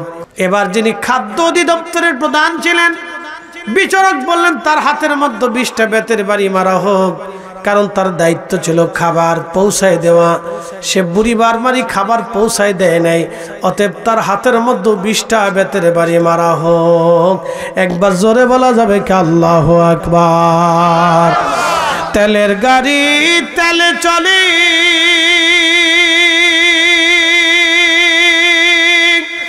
হাওয়ার গাড়ি হাওয়ায় উড়ে, বিনা তেলে চালাই গাড়ি নবী সুলাইমান। আমরা সেই মুসলমান, আমরা সেই মুসলমান, ঠিক কিনা? বিচারক এবার ডাক দিয়ে বললেন, যারা শহরের ধনী ধনী তারা হাত পাতেন। বলে আমরা কেন হাত পাতবো? বলে আপনারা ধনীরা যদি গরিব মানুষের বাড়িতে খোঁজ নিয়ে রাত্রিবেলা খাবার খাইতেন। একসাথে বলবেন না মারহাবা? ধনীদের দায়িত্ব কি? গরিব মানুষের খোঁজ নেওয়া। ধনীরা যদি গরিবের বাড়ি খোঁজ নিত তাহলে এই বুড়িমার চুরি করতে হয় না। ঠিক, তার ঘরের মধ্যে খাবার গেলে সে আর চুরি করতো না। এই ধনীরাও চুরি করতে তাকে বাধ্য করেছে। অতএব ধনীদের হাতের মধ্যে সমান তালে বেতের বাড়ি মারা হোক। একসাথে বলেন আল্লাহু আকবার। আরো জোরে, আরো জোরে, জোরে। এরা মুসলমান ছিল, কথা কোন ঠিক কিনা? এরা কি ছিল? মুসলমান। ধনীর হাতে মারে দাও, তো প্রত্যেক ধনীর হাতে শটাং শটাং করে মেরে দিচ্ছে, বাটাম চালান। মারার পরে এবার বিচারক বলতেছে তারা জন্য 100 রৌপ্য দিনার জরিমানা ধার্য করেছি। খলিফার পক্ষ থেকে আমি 50 দিনার দিলাম, বাকিরা 50 দিনার করে দাও। খাবার দিবা না, রাষ্ট্রীয় কাজে অবহেলা করবা, আমাদের দেশের কত আমলা সামলা কামলা ঠিক মতো রাষ্ট্রের সম্পদ চাকরি বুঝাই দেয় না। অফিসে আসার কথা 10টায়, হেঁটে আসে 12টায়, 12টায় যে হেঁটে আসার কথা 3টায়। কি যে একটা অসুবিধা দেশে, বিশ্বাস করবেন না। আমি বেশ অনেক বছর আগে একটা এই আপনার ইন্ডিয়ার সাথে এক্সপোর্ট ইম্পোর্ট একটা লাইসেন্স করতে গেছিলাম। তো লাইসেন্স করছিলাম, চিন্তা করলাম যে একটু ব্যবসা করি। এক্সপোর্ট ইম্পোর্ট লাইসেন্স করতে গেছি। তা আমার ফরিদপুরে এক অফিসে একটা কাগজের জন্য গেছি, 7 দিন যায়, একটা সিগনেচার দেয় না। আমি শেষে এই সহকারীকে বললাম, কারণ কি রে মিয়া, সিগনেচার হয় না? আমি রাষ্ট্রের কাজে আসছি, ব্যবসা করবো। হুজুর এখানে মাল না চাললে কাজ হয় না। বুঝতে পারছেন? আমি সেই দিন শোনার পরে বললাম, বাপরে বাপ, এই জন্য তো আমার দেশের পণ্যের দাম এত বেশি হয়ে যায়। কি কথা কর না কেন? রন্দে রন্দে ঘুষ আর চুরি বাটপাড়ি সিটারি, তো দাম হবে না কি হবে? একটা জিনিসের দাম 60 টাকা, হেডের বাটপাড়ি সিটারি করতে করতে হয়ে যায় 12 টাকা। সব আমার দেশের মানুষের পকেট থেকে টাকা চলে যায়। এই টাকাগুলি না গেলে আমার দেশের মানুষ দুমুঠো ভাত, একটা বাড়ি, ভালো সুন্দর ঘর বানাইতে পারে। কথা কর না কেন? আমি সেই দিন বললাম, বাপরে বাপ, কত কোয়ালিটি চুরিয়ে দেশে। প্রিয় উপস্থিতি, মনোযোগ দেবেন। হাজিরিন, কি বলবো, বলার তোর ভাষা নাই। আমরা চেতনাহীন মুসলমান হয়ে গেলাম। যদি চেতনা থাকতো, দিনের বুঝ আমাদের মধ্যে থাকতো, ন্যায় অন্যায় আমরা বুঝতাম, তাহলে কাজী হয়েছিল। কোনটা ন্যায় কোনটা অন্যায় যদি আমরা বুঝতাম, তাহলে কাজী হয়েছিল কোনটা ন্যায় কোনটা অন্যায়। এইভাবে 50 দিনার করে জমা হওয়ার পরে 300 দিনার জমা হলো, 100 দিনার রাষ্ট্রীয় কোষাগারে জমা করা হলো, 20 দিনার রুটির দোকানদারকে দিয়ে দেওয়া হলো, আর 180 দিনার, এরকম দুঃখিত 400 দিনার জমা হলো। 280 দিনার বুড়িমার হাতে দিয়ে বলা হলো, বুড়িমা, বাকি 280 দিনার দিয়ে আপনি সংসার চালাবেন। আর আগামী 1 মাসের মধ্যে আপনি খলিফা রাজ দরবারে উপস্থিত হবেন। খলিফাতুল মুসলিমিন হারুনুর রশিদ রাজ দরবারে সবার সামনে আপনার কাছে ক্ষমা চাবে, কারণ 60টা দিন এতিম সন্তান নিয়ে আপনি ক্ষুধার্ত ছিলেন। অতএব সে সবার সামনে ক্ষমা চাইতে বাধ্য। একসাথে বলবেন আল্লাহু আকবার। তো ঠিক বুঝে নেন, বুড়িমা তার নাতিপুতি নিয়ে এই কাফেলার সাথে রওনা দিয়ে সুদূর সিরিয়ার আলেপ্পো থেকে ইরাকের বাগদাদে উপস্থিত হয়েছে। তো খলিফা হারুনুর রশিদের রাজ দরবার তার ছোটখাটো রাজ দরবার না, বিরাট বড় আলিশান প্রাসাদ রাজ দরবারে ঢুকে খলিফার কাছে যাইতেছে যখন হেঁটে গেলেন, তখন খলিফা এই বুড়িকে দেখার পরে সে তার রাজ সিংহাসন থেকে দাঁড়িয়ে আস্তে আস্তে নিচের দিকে আসলেন। এই বুড়িও কাছে কাছে হেঁটে হেঁটে এসে দেখলেন সেই দিনের বিচারক আজকের খলিফাতুল মুসলিমিন হারুনুর রশিদ ওনার সামনেই দাঁড়িয়ে রয়েছে। সেই দিন যে বিচার করছিল তিনি সেই আজকের খলিফা, তিনি স্বয়ং নিজেই। একসাথে বলা যাবে না আল্লাহু আকবার। খলিফা হারুনুর রশিদ বলতেছিল, বুড়িমা মাফ করে দিবেন, এই রাজ দরবারে আপনাকে ডেকে নিয়ে আসছি ক্ষমা চাওয়ার জন্য। সেই দিন আমি বিচার করেছিলাম, কিন্তু আপনি 7 দিন ক্ষুধার্ত ছিলেন, আপনার এতিম বাচ্চাগুলি 7 দিন না খেয়ে কষ্ট করেছিল। যদি আপনি আদালতে মেহেশরে আল্লাহর সামনে বিচার দায়ের করে বসে, তাহলে আমি খলিফা হারুনুর রশিদ মামলার আসামি হয়ে যাব। হাসরের ময়দানে আমার এই বিরাট বড় রাজত্ব সিংহাসন সেই দিন বিলীন হবে। আমার মুসলমানিত্ব সেই দিন কিচ্ছু কাজে লাগবে না। খলিফা, আমি খলিফাতুল মুসলিমিন হয়েও কোনো কাজ হবে না। বুড়িমা আজকে ডেকে নিয়ে আসছি, সবার সামনে আপনি বলে দেন আপনি আমাকে মাফ করছেন, আর কিয়ামতের ময়দানে আপনি আমার বিরুদ্ধে মামলা করবেন না, আপনি ওয়াদা করে যান। এরা মুসলমান ছিল, এরা মুসলিম শাসক ছিল। এরা যতদিন মুসলমানদের মাথার উপরে ছিল ততদিন মুসলমানদের বিজয় হয়েছে। কথা বলেন ঠিক না বেঠিক? আজকের বাইতুল আকসা তারা কোনোদিন নিতে পারে না। এইরকম মুসলিম শাসক যখন আমাদের মাথার উপর থেকে সরে যায়, নারী লোভী, অর্থ লোভী, মদের লোভী, ক্ষমতার লোভী মুসলিম শাসক আমাদের মাথার উপর চেপে বসলো, তখন ফিলিস্তিন আমাদের হাতছাড়া হয়ে গেল। কথা ক্লিয়ার না ভেজাল আছে? ক্লিয়ার কথা। আপনি যতই কাঁদেন, কি করে বিজয় হবে বলেন তো? আমাদের দেশের আরব বিশ্বের মনিবরা তো ইসরায়েল পন্থী। কি কথা কর না কেন? তারা ইসরায়েল পন্থী। তো বিজয় কে করবে? ওই কিছু ফিলিস্তিনিরা কোন রকম যুদ্ধ চালিয়ে যাচ্ছে, মরতেছে, যুদ্ধ করতেছে, বাঁচতেছে, যুদ্ধ করতেছে, দিকে দিকে ধরে ধীরে ধীরে ধীরে চলতেছে। প্রিয় হাজিরিন, মনোযোগ দিবেন। সেই দিনের সেই বিচারক খলিফা হারুনুর রশিদ তিনি বুড়িমাকে ডাক দিয়ে বলেন, বুড়িমা আমাকে মাফ করে দেন, কিয়ামতের কঠিন আদালতে আপনি আমার বিরুদ্ধে মামলা করবেন না। যদি মামলা করে দেন আমার সর্বনাশ হয়ে যাবে, আমি ধ্বংস হয়ে যাব। কারণ আপনার এতিম বাচ্চাগুলি ক্ষুধার্ত ছিল। এই অভিযোগের মামলা যদি আপনি আল্লাহর আদালতে করেন বুড়িমা, আমার হাসর ধ্বংস হয়ে যাবে, আমি হাসরে অপমানিত হব, হাসরে আমি লাঞ্ছিত হয়ে যাব, আপনি আমারে ক্ষমা করে দেন।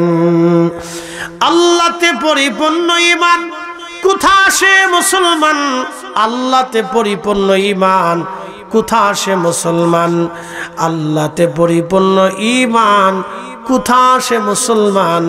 আল্লাহ কোরআনে বলে দেন, ইন্নাল্লাহ ইয়ামুরু বিল আদলি ওয়াল ইহসানি ওয়া ইতাই যিল কুরবা ওয়া ইয়ানহা আনিল ফাহশাই ওয়াল মুনকার। একবার জোরে জোরে বলা যাবে কে মারহাবা। সোহেলপুরবাসী মাইকের আওয়াজ যত দূরে যায় কথাগুলি ভালো করে শুনে নেবেন। সাহাবীরা যখন কালেমার দাওয়াত দিল নবীজি, এক আল্লাহর দাওয়াত, নবী বললেন জমিনে অন্যায় হবে না, নারী হত্যা হবে না, মিথ্যা চলবে না, অন্যায় ভাবে কারো সম্পদ কেড়ে নেওয়া হবে না, এবং যারা মাতুব্বর সর্দার আছে তারা অন্যায় ভাবে কোনো কিছু ভক্ষণ করতে পারবে না। নারীর অধিকার ফিরিয়ে দিতে হবে, শিশুর অধিকার, এতিমের হক, আল্লাহর কোরআনের বিধান, রসুলের সুন্নাত তরিকা, ইনসাফ যখন নবীজি প্রতিষ্ঠিত করতে গেলেন তখনই এসে গেল বাধা। বাধা যারা দিলেন তারা কাফেররা, মক্কার পত্তলিকরা। তারা বললেন না, তা হবে না, মুহাম্মদ নবী আমরা মানি না। কিন্তু সেই সময় মুষ্টিমেয় কিছু রসুলের সাহাবী নবীকে লা ইলাহা ইল্লাল্লাহু মুহাম্মাদুর রাসূলুল্লাহ সাল্লাল্লাহু আলাইহি ওয়াসাল্লাম, হাজার হাজার লক্ষ লক্ষ কাফিরের ভিড়ে কয়েকজন সাহাবী কালেমা মেনে নিলেন। তার মধ্যে একজন সাহাবীর নাম হযরত বেলাল, আরেকজন সাহাবীর নাম হযরত সুমাইয়া, একজনের নাম হযরত ইয়াসার, একজনের নাম হযরত রাসূল খাব্বাব রাদিয়াল্লাহু আনহু। এইভাবে কিছু গরিব গরিব সাহাবীরা নবীকে মেনে নিল। এক নাম্বার সুমাইয়া রাদিয়াল্লাহু আনহা, তিনি কৃতদাসী ছিলেন, তিনি হত দরিদ্র মিসকিন ছিলেন। শুধু দরিদ্র হওয়ার কারণে, কৃতদাসী হওয়ার কারণে আবু জেহেল তাকে ধরে নিয়ে আসলো, ধরে এনে তার হাত পা গুলি বাঁধলো। আবু জেহেল বলল, সুমাইয়া তুই একটা দাসী হয়ে তোর সাহস কি করে হয়, তুই মুহাম্মাদের কালেমা মেনে নিয়েছিস। হযরত সুমাইয়া ডাক দিয়ে বলে, আবু জেহেল আমার জীবন নিয়ে নিতে পারো, কিন্তু আমি মুহাম্মাদের তরিকা ছাড়ব না, আমি ওই কালেমা ছাড়ব না, আমি মুহাম্মাদকে আখিরি নবী মানছি, সেটা ছাড়ব না সাল্লাল্লাহু আলাইহি ওয়াসাল্লাম। একবার জোরে বলা যাবে কে মারহাবা। সোহেলপুরবাসী মনোযোগ দিয়ে শুনিয়া যান। আবু জাহেল বলল, যদি কালেমা না ছাড়িস তোকে হত্যা করা হবে। সুমাইয়া বলল, রাজি। সুবহানাল্লাহ। আমার দেশের বহু সুমাইয়া উন্না থেকে এক পাশে, সুমাইয়া থেকে আর এক পাশে, কি কথা কন না কা? বহু সুমাইয়া ফুসকা খায় বেড়ায়, চটপটি খায় বেড়ায়, বেপর্দা বেহায়া। জোরে বলে, বহু আছে, বহু, হাজারে হাজারে হাজারে হাজারে হাজারে হাজারে সুমাইয়া। আরে এই নারী প্রথমেই কালেমার জন্য জীবন দিল। আচ্ছা বলেন তো, সুমাইয়া রাদিয়াল্লাহু তাআলার অপরাধ কি? সে কি চুরি করছে, ডাকাতি করছে, আর মাল কেড়ে নিয়ে গেছে? শুধু কালেমা পড়ছে। কালেমা কেন? ইনসাফের বাক্য। কালেমা কি? হকের কথা। কালেমা কি? ন্যায়সঙ্গত কাজ। কালেমা কি? আল্লাহর বিধান। কালেমা কি? রসুলের বিধান। কথা ঠিক আছে না ভাই? কালেমা কি? গরিবের হক, শ্রমিকের হক, শ্রমিকের হক। কালেমা কি? এতিমের হক। কালেমা কি? ভাই ভাইয়ের হক, বোনের হক, সন্তানের হক, স্ত্রীর হক, স্বামীর হক। কালেমা কি? মিলেমিশে বসবাস করা। কালেমা কি? সমান অধিকার দেওয়া। কালেমা কি? সৌন্দর্য, মিলেমিশে চলা, একজন আরেকজনের উপকার করে, হেসান করা, দয়া করা। কালেমা কি? এক আল্লাহতে বিশ্বাসী হয়ে আল্লাহর আইন মেনে নেওয়া। কালেমা কি? আখিরাতে বিশ্বাসী হওয়া, পরকালে বিশ্বাসী হওয়া, এক খোদায় বিশ্বাসী হওয়া। এটাই তো কালেমা। এই কালেমা যখন মেনে নিল, ঠিক তখনই এক প্রকার কুফর, ডাকাত, সন্ত্রাস তারা সুমাইয়ার প্রতি ঝেঁপে গেল। হযরত সুমাইয়া বললেন, না, জীবন দিতে রাজি আছি কিন্তু ঈমান দিতে রাজি নাই। তখনই হযরত সুমাইয়া রাদিয়াল্লাহু আনহার গুপ্তাঙ্গে আবু জাহেল বর্ষা দিয়ে খুঁচিয়ে নির্মমভাবে তাকে হত্যা করা হলো। আহা, যখন আবু জাহেল তাকে বর্ষা দিয়ে বারে বারে আঘাত করত, হযরত সুমাইয়ার আর্তচিৎকারে আকাশ পাতাল ভারী হয়ে গেল। সুমাইয়ার গগন বিদারী আওয়াজে মক্কার আকাশ পাতাল ভারী হয়ে গেল, কিন্তু তাকে সাহায্য করার জন্য কেউ আসে নাই। শুধু সুমাইয়া বলতেছিল, ইয়া রাব্বি, যে সত্যটা বুকে ধারণ করেছি, যে কালেমা আমি গ্রহণ করেছি, ইয়া রাব্বি আল্লাহ, যে কালেমা গ্রহণ করেছি আল্লাহ, আমার হৃদয় থেকে সেই কালেমা তুমি বের করে দিও না আল্লাহ, আমার হৃদয় থেকে সেই কালেমা তুমি বের করে দিও না আল্লাহ। হযরত সুমাইয়া রাদিয়াল্লাহু আনহা শহীদ হয়ে গেলেন। রব্বানা লা তুজিগ কুলুবানা বা'দা ইয হাদাইতানা ওয়া হাব লানা মিন লাদুনকা রাহমাতান ইন্নাকা আনতাল ওয়াহ্হাব। হে আমাদের রব, হেদায়েতের রাস্তা দেখানোর পরে গোমরা বানায় দিও না আল্লাহ। আহলে সুন্নাত ওয়াল জামাতের অনুসারী বানানোর পরে বেঈমান বানায়ও না, বাতিল বানায়ও না। একবার জোরে জোরে বলা যাবে কে আমিন। তেলের গাড়ি তেলে চলে,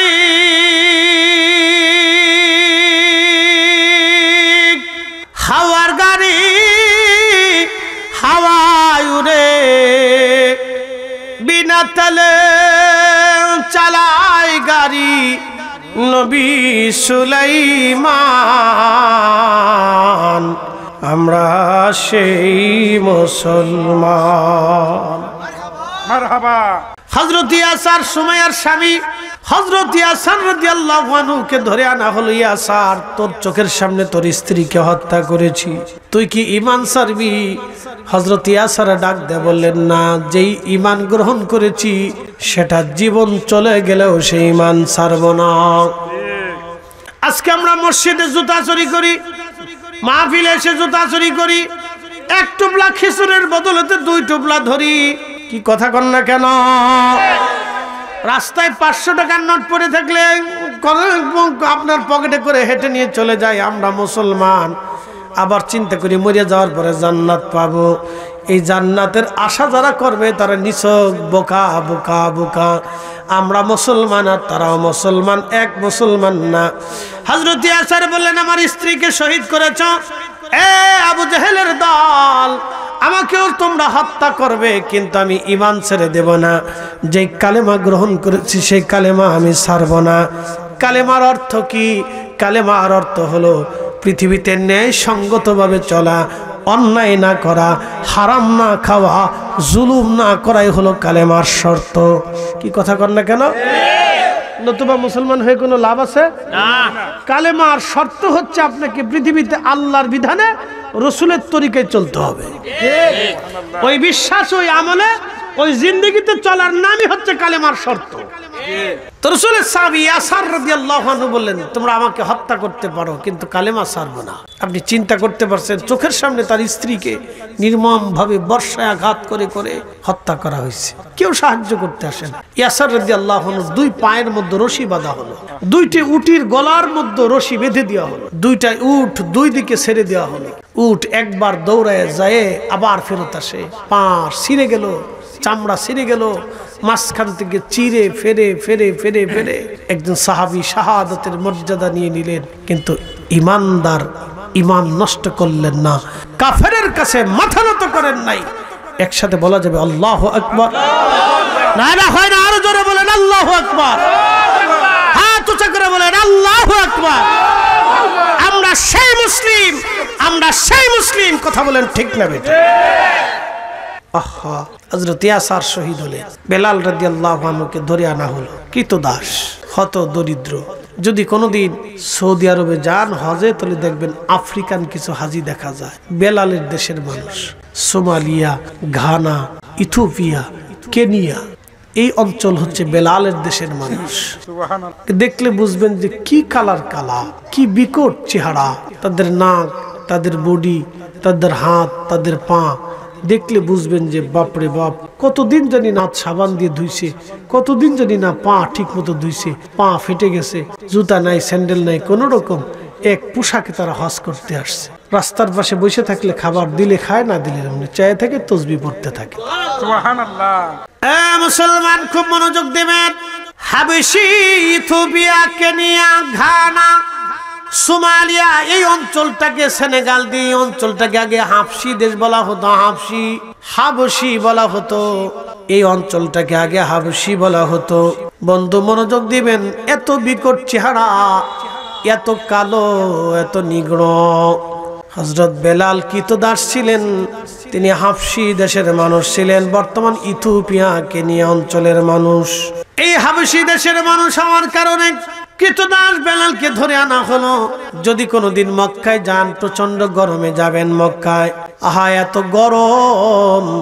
এই বছর আমি নিজে হজে ছিলাম, বাবারে এত প্রচন্ড গরম। আরাফাতের মাঠ, একটা মাঠের মধ্যে প্রায় 35 থেকে 40 লক্ষ হাজি একত্রিত হয়েছে।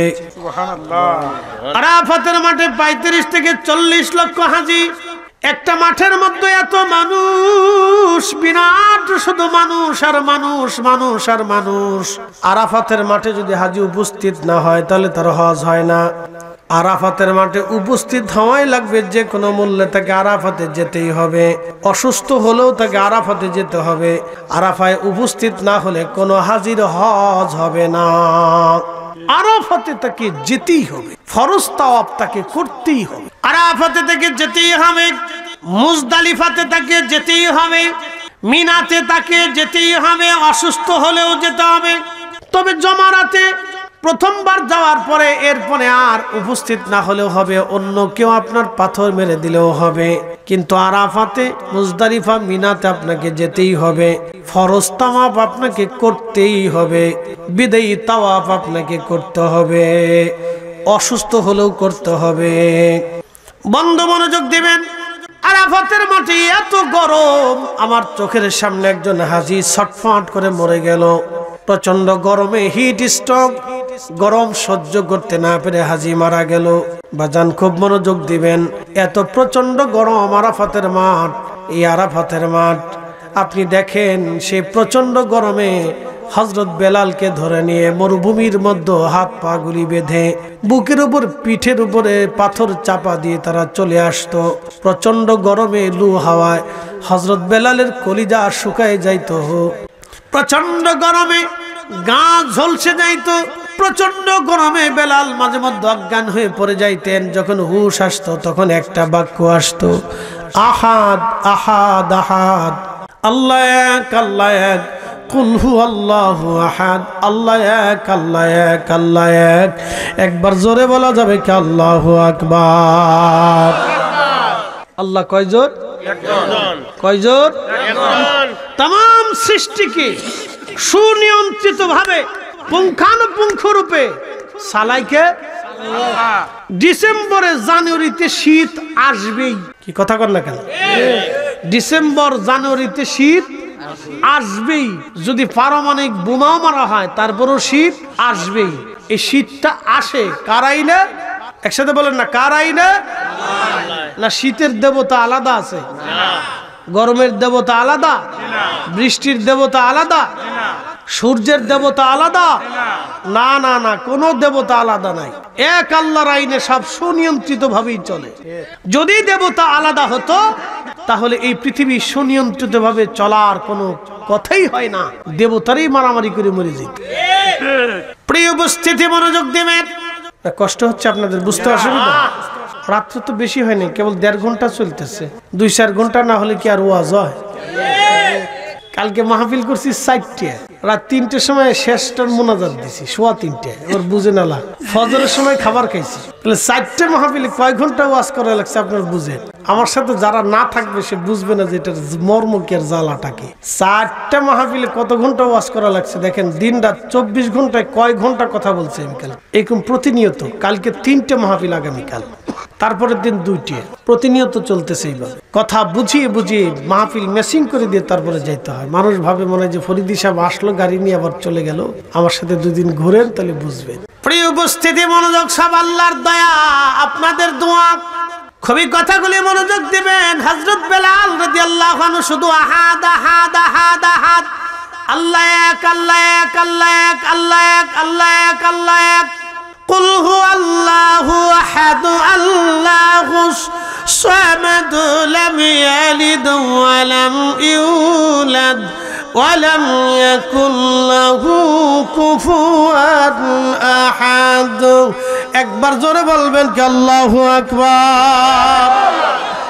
কখনো তোমাকে যদি ভুলি, হেদায়েতের আলো জেলে নিয় কাছে তুলি,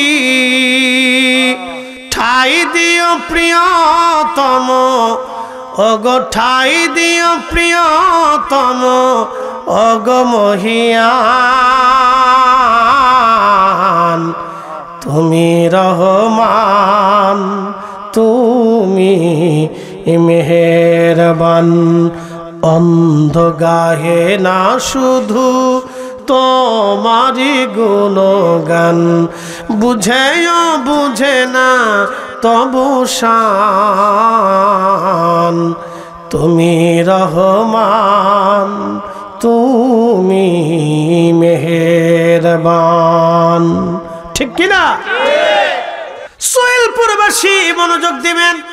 এক নাস্তিক পণ্ডিত ইমামুল আজম আবু হানিফা রাহমাতুল্লাহের কাছে এসে বললেন, হে মুসলমানদের ইমাম, আমার 3টা প্রশ্নের জবাব যদি তুমি দিতে পারো তাহলে আমরা কালেমা পড়ব। তবে প্রশ্নের জবাব তুমি কোরআন হাদিস দিয়ে দিলে হবে না, যুক্তি দিয়ে দিতে হবে। তো তখন ইমাম আজম আবু হানিফা বললেন, বলো নাস্তিক প্রধান, কি বলতে চাও তুমি? বলে, বলো, তোমরা যে বলো আল্লাহ এক, তোমরা যে বলো আল্লাহ এক, আল্লাহর আগে কিছু নাই, তাহলে আমরা কি করে মানবো আল্লাহ এক? এবং আল্লাহর আগে শুরু নাই, আল্লাহর শেষ নাই, আল্লাহর আগে কিছু নাই, আমরা কি করে মানবো বলো? আল্লাহর আগে যে কিছু নাই তার দলিল কি? আল্লাহর আগে কিছু নাই তার দলিল কি? ইমাম আজম আবু হানিফা বলেন, হে নাস্তিক, বলো 1 থেকে 10 পর্যন্ত গুনো। তো নাস্তিক 1 2 3 4 5 6 7 8 9 10। ইমাম আজম আবু হানিফা বললেন, তাহলে 10 থেকে 1 পর্যন্ত গুনো। বলে 10 9 8 7 6 5 4 3 2 1। বলে 1-এর আগে কি? বলে 1-এর আগে তো কিছুই নাই। বলে 1-এর আগে কিছুই যেহেতু নাই, তাহলে আমার আল্লাহ এক, আমার আল্লাহর আগেও কিছু নাই। যারা বলেন আল্লাহু আকবার। সুন্দর ফুল, সুন্দর ফল, মিঠা নদীর পানি, খোদা তোমার মেহেরবানি, খোদা তোমার মেহেরবানি। তুমি কতই দিলে রতন, ভাই বাড়াদার পুত্র স্বজন, কে দিছে? তুমি কতই দিলে রতন, ভাই বাড়াদার পুত্র স্বজন, ক্ষুধা পেলে অন্ন জুগাও, মানি চাই না মানি, খোদা তোমার মেহেরবানি। সুবহানাল্লাহ। এবারে নাস্তিক বলল, এ মুসলমান, তাহলে জবাব দাও, তোমার আল্লাহ তো আছে? বলে হ্যাঁ। তো আল্লাহ এখন কোন দিকে চাইয়া রইছে? নাস্তিক বলতেছে, আল্লাহ কোন দিক তাকানো আছে বলো, আল্লাহ কোন দিক তাকানো আছে বলো। তখন ইমাম আজম আবু হানিফা রাহমাতুল্লাহি আলাইহি একটা মোমবাতি জ্বালাইলেন। মোমবাতি জ্বালায় বললেন, নাস্তিক বলো, আগুন কোন দিক তাকায় আছে? আগুনের আলো কোন দিকে গেছে? নাস্তিক বলল, আগুনের আলো সব দিকে আছে। ইমাম আজম বললেন, আমার রব, আমার মালিক, আমার আল্লাহ রাব্বুল আলামিন, আমার রব, আমার আল্লাহ সব দিক তাকায় আছেন। কারণ তিনি যে রব, এই আগুনটাকে যিনি সৃষ্টি করলেন, তাহলে আগুন যদি সব দিকে তাকানো থাকে, সব দিকে আলো যদি তার ছড়ায় যায়, তাহলে আমার আল্লাহর নুরানি চক্ষু মুবারক সব জায়গায় তাকানো আছে। একবার জোরে বলা যাবে কি মারহাবা। মাহফিলে কো আর জ্বালা জ্বালা বাড়ি চিনতে বাদ দাও, ওয়াজ করবার দাও। শীতকালে তোমার কাছে ছুটি লইছি, বিয়ের কয়েকদিন পরে তোমার লগে বিয়ে বসে ভুল হয়েছে, কারণটা কি? সবাই হানি মনে যায়, আমি তোমার লগে যেতে পারলাম না, একটু ঘুরতে টুরতে যাবো। আমাকে তোমার হলে গুরমু কোন বেটা ছবি তুলে কবি যে হুজুর এক বেডি লিয়ে ঘুরতে আসছে, তার এক বিপদ না। আমরা সুন্নিকার তো বিপদের কোনো শেষ নাই। খুব মনোযোগ দিয়ে কথাগুলি শুনবেন। আসইলপুরবাসী ইমাম আজম আবু হানিফা রাহমাতুল্লাহ আলাইহি সুন্দর করে জবাব দিয়ে দিলেন, আগুন সব দিক তাকানো, আমার আল্লাহর সব দিক তাকানো। এবার নাস্তিক পণ্ডিত ডাক দিয়ে বলতেছে, ও মুসলমানদের ইমাম, তোমার আল্লাহ এখন কি করে? তোমার আল্লাহ এখন কি করে? তখন ইমামুল আজম আবু হানিফা বলতেছেন, তাহলে পণ্ডিত আপনি একটু নিচে নামেন, আমি তার জবাব দিতেছি। পণ্ডিত চেয়ারে বসা, পণ্ডিত চেয়ার থেকে নিচে নামছে নাস্তিক। নামার পরে ইমাম আজম আবু হানিফা চেয়ারে বসছে, বসে বলতেছে, ও পণ্ডিত, আল্লাহ এখন কি করে জানেন? আল্লাহ আপনার চেয়ার থেকে নামাইয়া আমারে আপনার চেয়ারে আল্লাহ বসাইছে। বলে যুক্তি দিয়ে উত্তর দিতে হবে, তোমাদের কোরআন হাদিস দিয়ে দিলে হবে না। ইমাম আজম আবু হানিফা যুক্তি দিয়ে দলিল দিতেছে যে আল্লাহ তোরে চেয়ারতে নামাইয়া আমার চেয়ারে বসাইছে। প্রিয় উপস্থিতি, মনোযোগ দিবেন। আল্লাহ কয়জন? জোরে বলেন। আশহাদু আল্লাহ ইলাহা ইল্লাল্লাহু ওয়াহদাহু লা শারীকা লাহু ওয়া আশহাদু আন্না মুহাম্মাদান আবদুহু ওয়া রাসূলুহু সাল্লাল্লাহু আলাইহি ওয়াসাল্লাম। কখনো তোমাকে যদি ভুলি, হেদায়েতের আলো জেলে নিয় কাছে তুলি, ঠাই দিও প্রিয়তম অগমহিয়ান, তুমি রহমান, তুমি মেহের। অন্ধ গাহে না শুধু তোমারি গুণগান, বুঝেও বুঝে না তবু শান, তুমি রহমান, তুমি মেহেরবান। মনোযোগ দিন। হযরতে প্রিয় নবীজি হিজরত করে মক্কা থেকে মদিনাতে চলে গেলেন। হযরত বেলালও চলে গেলেন মক্কা থেকে মদিনায়। হিজরত করে চলে যাওয়ার পরে আজান প্রবর্তন হলো। আজান, আল্লাহর নবী ঘুমিয়ে আছেন, স্বপ্নে আল্লাহ ওহী করে তার নবীকে আজান শিখাইলেন।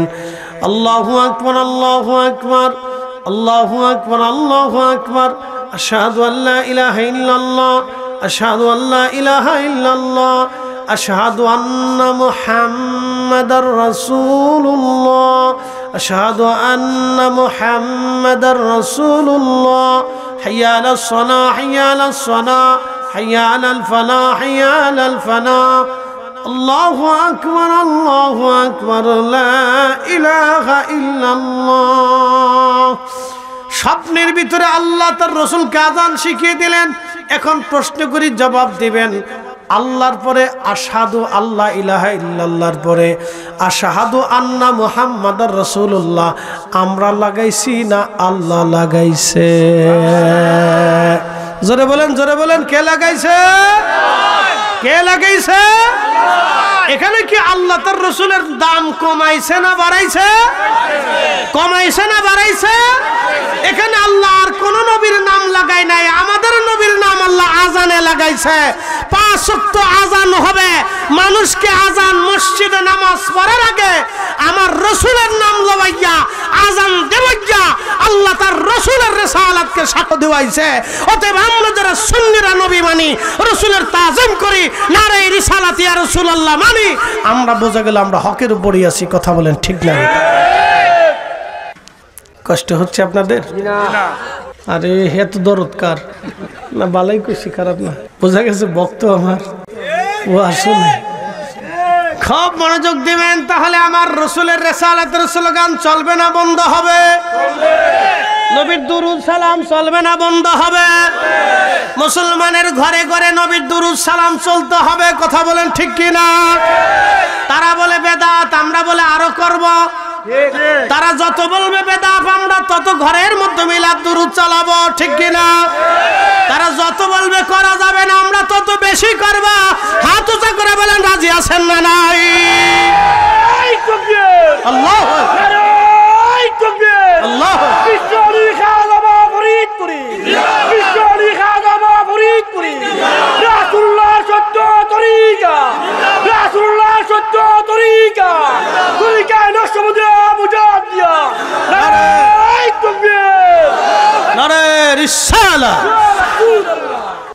হাদিনি আরে গলা হেটের পিছিয়ে এটা তো হাদি হয়ে গেছে রে। এতে বাস ধরতে আইছে। জমিন কার? আমি এত দলিল দেব না। জমিন কার? আজান কার? আল্লাহর পরে নবীর নাম লেখছে কে? খুতবায় দিছে কে? দুরুদ পড়ে কে? পড়বে কে? চালু করাইলো কে? তাহলে মুসলমানের ঘরে ঘরে রসুলের দুরুদ মিলাদ চলবে না তো চলবে কি শয়তানের ঘরে? চলবে কি হিন্দুর ঘরে? চলবে কি বৌদ্ধের ঘরে? চলবে কি নাসারার ঘরে? মুসলমানের ঘরে ঘরে রসুলের দুরুদ সালাম চলবে, কথা কর না কেন? বেদাতের ফতোয়ার গোষ্ঠী কি নাই? হক কথা বলতে হবে, হক কথা তিতা। কোরআন কার কালাম? একসাথে বলেন কার কালাম? তো কোরআন খতম মুসলমানের ঘরে হবে না তো হবে কার ঘরে? কি কথা কর না কেন? আল্লাহর পবিত্র কালামের আওয়াজ যদি মুসলমানের ঘরে না হয় তো হবে কার ঘরে? বেদাত বেদাতকে আজকে মুসলমানকে ধ্বংস করে দেওয়ার বুদ্ধি চলছে। জিকির কার? আল্লাহ। তো মুসলমানের ঘরে তো আল্লাহর জিকির হবে না তো হবে কার ঘরে? মুসলমানের বাড়ি আল্লাহর জিকির হবে না তো হবে কার বাড়ি? হিন্দুর বাড়ি আল্লাহর জিকির হয়? বৌদ্ধ খ্রিস্টানের বাড়ি আল্লাহর জিকির হয়? তো মুসলমানের বাড়ি আল্লাহর জিকির হবে। কি কথা কর না কেন? দোয়া করি কার কাছে? আল্লাহর কাছে। চাই কার কাছে? কান্নাকাটি করি কার কাছে? তো রবের কাছে চাবো না তো চাবো কার কাছে? কি কথা কর না কেন? মালিকের কাছে চাবো না তো চাবো কার কাছে? তো মুসলমানের মসজিদে দোয়া না হলে কি হিন্দুর মন্দিরে দোয়া হবে? তো মুসলমানের মসজিদ থেকে দোয়া বন্ধ করলো কারা? এই সব ইহুদিদের দালাল। আমরা বললে বলবে সব মাজার পূজারি পীর পূজারি বেদাতি। ডাকাত কোথাকার? আল্লাহর ঘর মসজিদে দোয়া হবে না তো দোয়া হবে কোথায়? খালি বেদাতের ফতোয়ার গোষ্ঠী কিলাই। বুঝতে কি কোনো অসুবিধা আপনাদের? বুঝে যাবে। আমি যদি নীতির বাহিরে বলি তাহলে বলবেন যে হুজুর আপনার নীতির বাহিরে চলে গেল। কোরআন শরীফ আল্লাহ বলেন ফামাইয়ামাল মিসকালা যাররাতিন খায়রান ইয়ারা। আল্লাহু আকবার। তুমি যদি অনুপরিমাণ নেক কাজ করো তাও আমি আল্লাহ তোমাকে বেনিফিট দিয়ে দেব। আমরা মিলাদ পড়াইয়া দাওয়াত করাইয়া কিছু মিষ্টি জিলাপি তাবারক খিচুড়ি বিরিয়ানি মানুষের খাওয়াই না, এহেন বেদাতের ফতোয়া মারছে। এইটাও বেদাত। আমার দিকে তাকান। আপনাদের কাছে একটা ছোট্ট পরিসংখ্যান দেয়। এক পতিতা নারী টাকার বিনিময়ে নিজের দেহ পুরুষের কাছে বিক্রি করত। পৃথিবীতে এই নারীকে যদি আপনাকে বিয়ে করতে বলি করবেন? যে ভাই একটা সুন্দরী পতিতা নারী আছে, সে 4 বছর 5 বছর 10 বছর ধরে দেহ ব্যবসা করে, তা আপনি তারে বিয়ে করেন। আপনি বললেন যে হুজুর কি কোন আপনি কি পাগল হয়ে গেলেন? কোন পুরুষ কোন পতিতা নারীকে বিয়ে করতে চায় না, কোটি কোটি টাকা দিলেও করতে চায় না, কেন? এটা অসম্ভব। কোন গার্জিয়ান তার ছেলেকে একটা পতিতা নারী দেহে বিয়ে দেয় না। কারণ কি? এই নারীটা বহু পুরুষের শয্যাশায়ী হয়েছে। আন্দা গান্দা পচা চোর ডাকাত বদমাশ লুচ্চে ইতর সিতর কত পুরুষের শয্যাশায়ী সে হয়েছে তার কোনো হিসাব নাই। তো খুব মনোযোগ দেবেন। কোন পতিতা নারীকে কেউ মানতে চায় না, কিন্তু নবী বললেন সহিহ বুখারীতে এক পতিতা নারী কাস্টমারের জন্য দাঁড়ানো, একটা কুকুর জিহ্বা বের করে হাঁপায়া হাঁপায়া হাঁপায়া হাঁপায় দৌড়ায়। কুকুর যখন দৌড়ায় যায়, পতিতা নারীর বড় মায়া লাগলো। এই কুকুর আজ তৃষ্ণার্ত। এই পতিতা নারীটা তার পায়ের মোজা খুলে কুয়ার ভিতরে পানির কুয়ার ভিতর থেকে পানি উঠাইয়া এই পতিতা নারী ওই কুকুরকে পানি পান করাইলো। কুকুরকে পানি পান করানোর কারণে আল্লাহর কাছে বড় মায়া লাগলো, দয়া লাগলো। একটা কুকুরকে পানি পান করার জন্য একজন পতিতা নারী আল্লাহর জান্নাতে চলে গেল। তার জীবনের সমস্ত জেনার গুনাহ আল্লাহ মাফ করে দিল, সমস্ত জেনার গুনাহগুলি আল্লাহ মাফ করে দিল। কুত্তারে পানি পান করানোর জন্য যদি পতিতা নারী, কুকুরের ভিতরেও না পাক বাহিরেও না পাক, একটা কুকুরকে পানি পান করানোর জন্য যদি একটা পতিতা নারীর জান্নাত হয়ে যায়, তাহলে আল্লাহর বান্দাকে আমার বাড়ি দাওয়াত করছি দোয়া করার জন্য।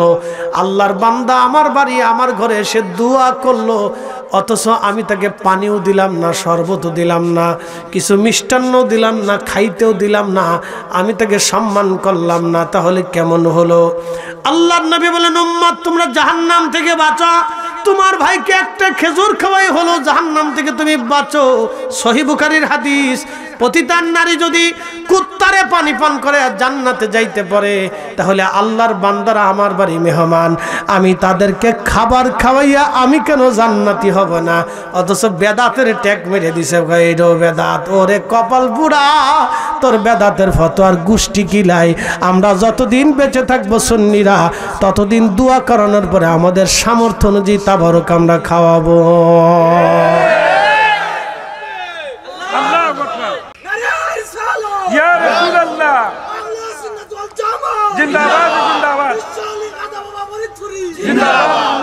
তাহলে কি চলবে? এই জোরে বলেন, বাড়িতে মিলাদ মাহফিল, জিকির মাহফিল চলবে? কোরআন খতম চলবে? ও কারো বেদাতের ফতোয়া বন্ধ করা যাবে না, বন্ধ করলে শয়তানের লাভ, আর কারো লাভ হবে। এই বলেন তো, মুসলমানের ঘরে দোয়া জিকির বন্ধ করে কার লাভ হইছে? বলেন, আপনি বলেন যে মুসলমানের দোয়া জিকির মাহফিল বন্ধ করে দিয়ে মুসলমানের কি লাভ হয়েছে আমার দেখান। বলেন যে এই লাভ হয়েছে হুজুর, এইটা লাভ হয়েছে, দেখান আমার, দেন, দেখান, পরিসংখ্যান দেখান যে হুজুর এইটা লাভ হয়েছে। শয়তানের লাভ ছাড়া আর কারো লাভ হয় না।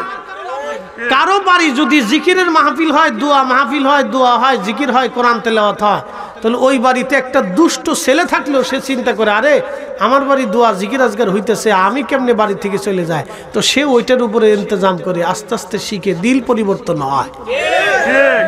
এটা আশেপাশের ছেলেরা দেখে, তাদেরও দিল পরিবর্তন হয়, তারাও বসে, তারাও আসে। কোন মজলিসে বসার কারণে কার দিল পরিবর্তন হবে আমরা জানি। হযরত ওমর তার ভাই এবং ভগ্নিপতিরে মারতে গিয়েছিল, হত্যা করতে গিয়েছিল, যে মুসলমান হইলি কে? হযরত ওমর যায় যখন কোরআনের তেলাওয়াত শুনলো, তো তেলাওয়াত শোনার সাথে সাথে তার দিলটা নরম হয়ে গেল। আর ওমরের মতো কঠিন হৃদয়ের মানুষের যদি কোরআন তেলাওয়াতের কারণে দিল নরম হতে পারে, তাহলে আমার দেশের মুসলমানের কোরআন তেলাওয়াতের কারণে কেন দিল নরম হবে না? কেন কোরআন তেলাওয়াত বন্ধ হবে? কেন কোরআন খতম মুসলমানের বাড়ি বন্ধ হবে? আমি বুঝলাম না কিছু। এদেশের আলেমদেরকে তো আল্লাহ কোরআন খতম বন্ধ করার জন্য, দোয়া বন্ধ করার জন্য, রাসূলের দুরূদ সালাম মিলাদ কিয়াম বন্ধ করার জন্য, মানুষের খাদ্য খাওয়া তাবারক খাওয়ানো বন্ধ করার জন্য আল্লাহ আলেমদেরকে দেশে পাঠাই নাই। আল্লাহ আলেমদেরকে পাঠাইছে পতিতালয় বন্ধ করার জন্য, আল্লাহ আলেমদেরকে পাঠিয়েছে সুদ বন্ধ করার জন্য, আল্লাহ আলেমদেরকে পাঠিয়েছে ঘুষ বন্ধ করার জন্য, আল্লাহ আলেমদেরকে পাঠিয়েছে দুনিয়াতে ন্যায় বিচার প্রতিষ্ঠিত করার জন্য, আল্লাহ আলেমদেরকে পাঠিয়েছে অন্যায় জুলুম সিটারি বাটপারি খুন খারাপি এগুলি বন্ধ করার জন্য, আল্লাহ আলেমদেরকে দোয়া দুরূদ কোরআন খতম এইগুলি বন্ধ করার জন্য আল্লাহ আলেম পাঠায় নাই। কথা কন না কেন? এগুলির জন্য আল্লাহ আলেমদেরকে কাজ দেয়। প্রিয় ভাই আমার, কথা অনেক শক্ত, অনেক মজবুত, দামি কথা। নেগেটিভ নিলে নেগেটিভ, পজিটিভ নিলে পজিটিভ। সবাই বুঝে না, সবার আকল আল্লাহ একরকম দেয়। আমাদের দায়িত্ব মানুষকে বুঝানো, মানা না মানা বান্দার কাজ। কবরও তার, হাসরও তার, জীবন তার, কবর তার, ফের মৌত তার। তার মৌত আমাকে দেওয়া হবে না, আমার মৌতটা তাকেও দেওয়া হবে না। তার বেহেশত আমাকে দিবে না, তার বেহেশত আমাকেও দিবে না। তার দোজক আমাকে দিবে না, আমার দোজক তাকেও দেবে না। যার যারটা তাকে তাকে বহন করতে হবে। সন্তানেরটা পিতা বহন করবে না, পিতারটা সন্তান বহন করবে না, স্ত্রীরটা স্বামী বহন করবে না, স্বামীরটা বিবি বহন করবে না। যার যারটা তাকে বহন করতে হবে, হিসাব কষে তারপরে কবরে যায়। কথা ক্লিয়ার? কোনো ভেজাল টেজাল আমার কাছে পাবেন না। আমি ওয়াজে ভোগীযোগী করি না, ভোগীযোগীর সময় আমার হাতে নাই। ভোগীযোগী করার জন্য 22 বছর ধরে কোরআন হাদিস পড়ি নাই। যাহা বলছি সাক্কা সাক্কা পাক্কা পাক্কা কথা বলছি। মানা না মানা আপনাদের, বুঝা না বুঝা এটা আপনাদের। প্রিয় উপস্থিতি, কথা মনে রাখবেন, আহলে সুন্নাত ওয়াল জামাত আগেও ছিল, এখনো আছে, আগামীতেও থাকবে। এই জামাতই টিকে থাকবে, কারণ জামাত আউলিয়া কেরামগণের জামাত। আউলিয়া কেরাম না হলে কালেমার স্বাদ, ইসলামের স্বাদ, কোরআনের স্বাদ, আজানের স্বাদ আপনাদের জীবনেও কোনোদিন নসিব হইতো না। প্রিয় ভাই আমার, হযরত বেলাল রাদিয়াল্লাহু আনহু ওয়াজ তো অনেক লম্বা, 1.5 ঘন্টা ওয়াজ হয়ে গেছে। বুঝতে পারেন না যে 1.5 ঘন্টা কেমনে যায়। এটা আমি ফরিদি, আমি যখন কথা বলি তখন ছাক্কা ছাক্কা পাক্কা পাক্কা কথা বলি, মানুষ বুঝে না, এই যে হুজুর বইল আর শেষ হয়ে গেল গা। এটাই 1.5 ঘন্টা পাস। এখন আরো কিছু কাজ বাকি আছে, আমাদের ওদিকে চলে যেতে হবে। একসাথে বলবেন আল্লাহু আকবার। প্রিয় উপস্থিতি ভাই আমার, এই আল্লাহ কোরআনে আমাদেরকে বললেন, একটা সিদ্ধান্ত আল্লাহ দিলেন। আমাদের দেশের কোটি কোটি কোটি কোটি টাকার মালিক আছে না ভাই?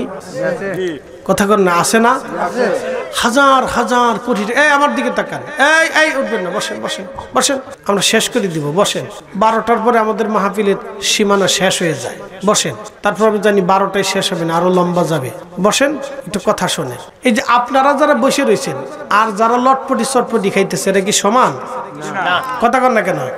এই যে এখন একটা উচিত কথা বলি, কেউ সারপ্রাইজ দিয়ে লটপটি খাইতেছে, সে জানে সে কোন সময় আসবে, সে লাস্টেরটা তবরক সারে ধরার জন্য আসবে। কথা ক্লিয়ার না ভাই? বেজাল বুঝেল বলি নাই, কিন্তু আমি তার উদ্দেশ্য বলে দিলাম, সে তবরক সার পাগল, সে ওয়াজের পাগল। ও তারে শয়তান ওই কিছু লটপটি চটপটি বাদাম চানাচুর ধরাই দিছে, ওই পাশে দিয়ে খুঁচাই খুঁচাই খাই বেড়াইতেছে। এরপর শয়তান কবে যে যা এবার যা তবরকটা ধরে গে যা, এর তবরকটা ধরে নিয়ে সে বাইক চলে যাইব। এই নিয়ে তো অনেকে আছে। তা আপনারা যারা ভিতরে বসে রইলেন বা ভিতরে এসে কথা শুনতেছেন, আপনারা আর লটপটি চটপটি আলা, এটা কি সমান হবে? সমান না। যে যতটুকুন নিবেন সে ততটুকুন পাবেন। বলেন তো, একটা আম গাছ থেকে 40 বছর আম কে দেয়? না না, জোরে বলেন, কে দেয়? আপনি ইচ্ছা করলে কি আম ধরাইতে পারবেন? আপনি ইচ্ছা করলে কি পুকুরে মাছ বাড়াইতে পারবেন? একটা ডিম থেকে, হাজার হাজার ডিম থেকে মাছ কে দেয়? আল্লাহ। 1 কেজি 2 কেজি ধান ছিটাইলে 25 মণ ধান কে দেয়? আল্লাহ দেয়। আপনি হাজার কান্নাকাটিও যদি করেন তো শীতকালে বৃষ্টি আল্লাহ দেবে না, বন্যা দেবে না। আল্লাহ বন্যা ওই বর্ষাকালেই দেবে। কারণ আল্লাহর একটা হিসাব আছে যে যেই সময় যেটা দিয়ে আল্লাহ বান্দারে খাবার দাবার ফল ফ্রুট আল্লাহ যোগান দেয়, ওই সময় বর্ষাকালে আল্লাহ পানি দিয়ে আমরারে মাছ দেয়, এই সময় শুকনা দিয়ে আল্লাহ আমরারে ধান দেয়, আরো ফসল দিয়ে রবি শস্য টস্য আল্লাহ আমরারে দেয়। এগুলি 12 মাস খাওয়ার জন্য আল্লাহ আমাদের ব্যবস্থা করে দেয়, রিজিককে আল্লাহ বরাদ্দ করে দেয়। মানব জাতি পৃথিবীতে আসবে, আল্লাহর আইন অনুযায়ী একটা ভাত বেশিও খেতে পারবে না, কমও খেতে পারবে না। আল্লাহ যাহা বরাদ্দ করছে সে তাই খাবে, তার বেশি খাওয়ার সুযোগ নেই, কম খাওয়ার সুযোগ নেই। পৃথিবীতে বাংলাদেশে একজন ধনী মারা গেল, নাম বলবো না, 80,000 কোটি টাকা। 80,000 কোটি টাকা। আবার বলি, 80,000 কোটি টাকা। 1000 টাকার নোট করে বান্ডিল করে বস্তা ভরে যদি আপনাদেরকে দেওয়া হয় তো মাথায় করে নিয়ে সরতে পারবেন না। একজন কি দিলেন, তিনি মারা যাবার পরে তার কবরের অংশ কি 52.5 হাত না 3.5 হাত? জোরে বলেন। বাংলাদেশে যার একবারে গরিব দরিদ্র কিচ্ছু নাই, তার যে কবর তারটা কি 36 হাত না 3.5 হাত? তো যে 80,000 কোটি টাকা রেখে চলে গেল তার জন্য 3.5 হাত, যে 1 টাকাও রাখতে পারলো না তার জন্য 3.5 হাত। কথা বুঝে যাবেন। আল্লাহর নবী বলেন, উম্মত তুমি যেটা খাও এটা তোমার, তুমি যেটা পরনে পরো গায়ে দাও এটা তোমার, তুমি যেটা খাও এটা তোমার, তুমি যেটা পরনে পরো এটা তোমার, এবং তুমি যেটা আল্লাহর রাস্তায় দান করো এটা তোমার। বাদ বাকি যা থাকবে এটা তোমার না, এটা মরার পরে ছেলেরা মেয়েরা আত্মীয় স্বজন ওয়ারিসটা বিবিরা ভাগযোগ করে সব নিয়ে চলে যাবে। আবার বলি, আপনার সম্পদ থেকে আপনি যেটা খান এটা আপনার, অর্থাৎ খাইছেন নিজের দেহরে আরাম দিছেন, যেটা কি দিয়ে পোশাক পরেন এই ভাঙ্কু চঙ্কু, এই পোশাক আপনার, যা পরছেন এটা নিজেরে পইরে মনের সান্ত্বনা দিছেন। আর যেটা আল্লাহ রাস্তায় ব্যয় করছেন এটা আপনি আখিরাতের জন্য জমা করছেন, এটা আপনার। আর বাদ বাকি যা রয়ে যাবে 10 বিঘা 50 বিঘা 1000 কোটি 10,000 কোটি 20,000 কোটি 50,000 কোটি সব ওয়ারিসটা ভাগযোগ করে নিয়ে চলে যাবে, ওইগুলি আর কিছু সে জীবনে পাইল না। ঠিক। وأنفقوا مما رزقناكم من قبل أن يأتي أحدكم الموت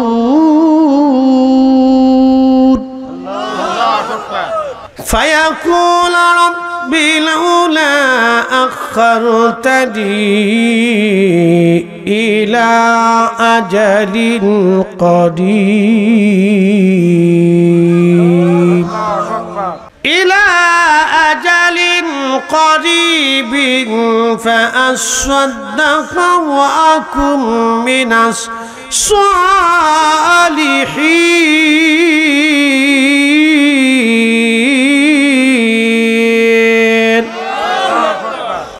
রব্বুল আলামিন কোরআনুল কারীমের মধ্যে আমাদেরকে ডাক দিয়ে বলেন, হে আমার বান্দারা, তোমাদেরকে আমি রব্বুল আলামিন সম্পদ দিলাম, রুটি দিলাম, রুজি দিলাম।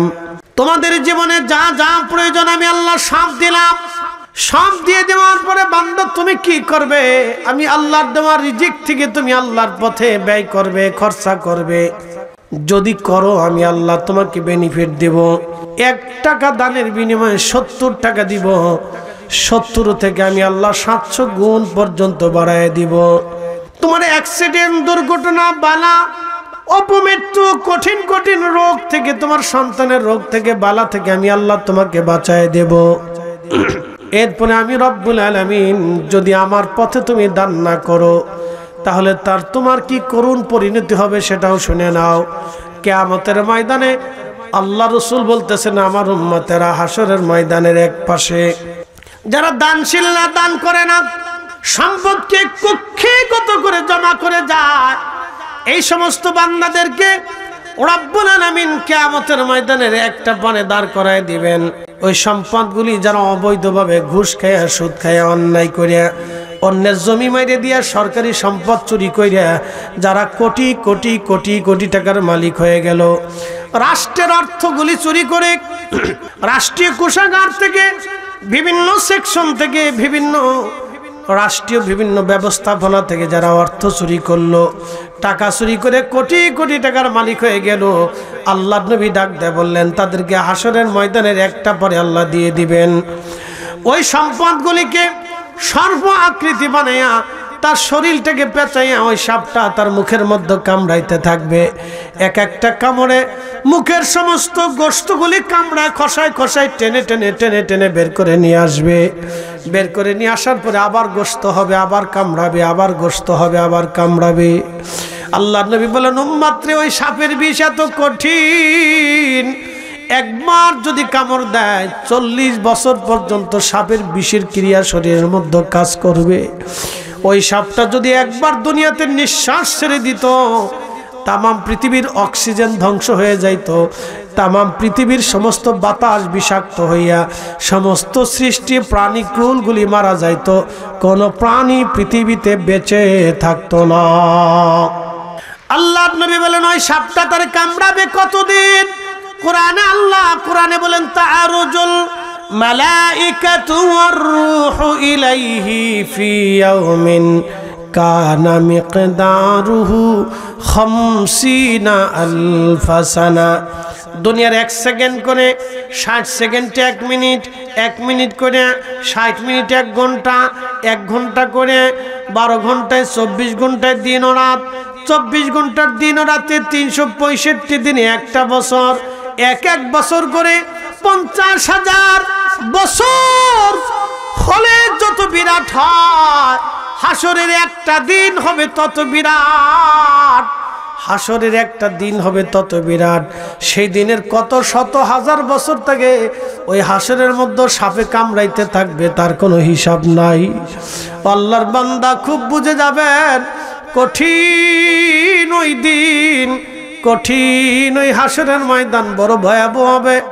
আল্লাহর নবী বলেন, উম্মত 3 জায়গায় সন্তান মাকে ভুলে যাবে, মা সন্তানকে ভুলে যাবে, বাবা সন্তান ভুলে যাবে, সন্তান বাবা ভুলে যাবে, ভাই ভাইয়ের কথা মনে থাকবে না, বন্ধু বন্ধুর খবর রাখবে না, স্বামী স্ত্রী ভুলে যাবে, স্ত্রী স্বামী ভুলে যাবে, কারো কথা মনে থাকবে না। ওই কঠিন পেরেশানিতে তার প্রথম স্থানের নাম হলো মিজানের পাল্লা।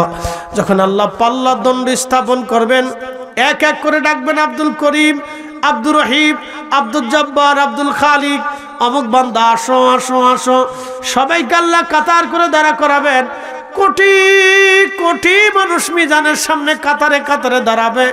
আল্লাহ সবার নেকিগুলি সামনে ওজন করবে, কারো গুনাহ এবং নেকির পাল্লাগুলি পাল্লায় পাল্লায় দেওয়া হবে। তখন এই বান্দার সন্তান সন্ততি স্ত্রী পুত্র পরিজন কারো কথা মনে থাকবে না। এত পেরেশান, এত পেরেশান, না জানি আজকে আমার নেকের পাল্লা হালকা হয়ে যায়, না জানি আজকে গুনার পাল্লা আমার আজকে ভারী হয়ে যায়। কঠিন এই পরিস্থিতিতে নবী ডাকতে বলেন, উম্মাত শোনো, সবাই তোমাকে সেই দিন ভুলে যাবে, কিন্তু আমি নবী তোমারে ভুলবো না। আমি ওই মিজানের পাল্লার পাশে দাঁড়ায় থাকবো, আমার উম্মাত যাতে জাহান্নামে না যায়, আমি নবী মিজানের পাশে দাঁড়ায় দাঁড়ায় পাহারা দিতে থাকবো। একবার জোরে বলা যাবে কি ইয়া রাসূলুল্লাহ? শ্রেষ্ঠ নবী দিলাম রে, ঠিক কিনা? রে জিম দিছস কে?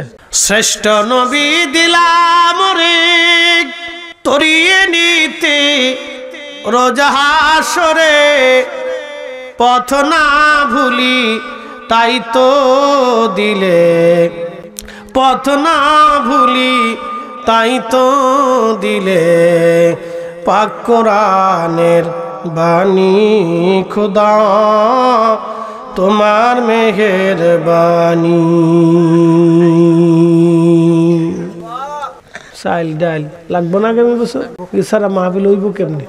হইতো না তো। এই জন্য আল্লাহ রিজিক থেকে কিছু অংশ দিবেন।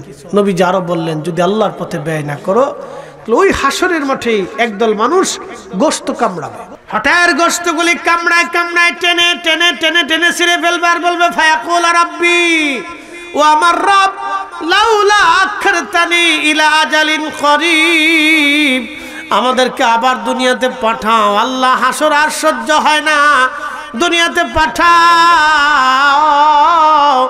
দুনিয়াতে আল্লাহ পাঠাও। ফাসাদাকা, বেশি বেশি করে সাদকা দিব, ওয়াকুম মিনাস সলিহিন, আমি নেককারদের অন্তর্ভুক্ত হয়ে যাব। আল্লাহ বলবেন, ওয়ালা ইউআখিরাল্লাহু নাফসান ইযা জাআ আজালুহা, বান্দা আর সুযোগ নাই, আর সুযোগ নাই।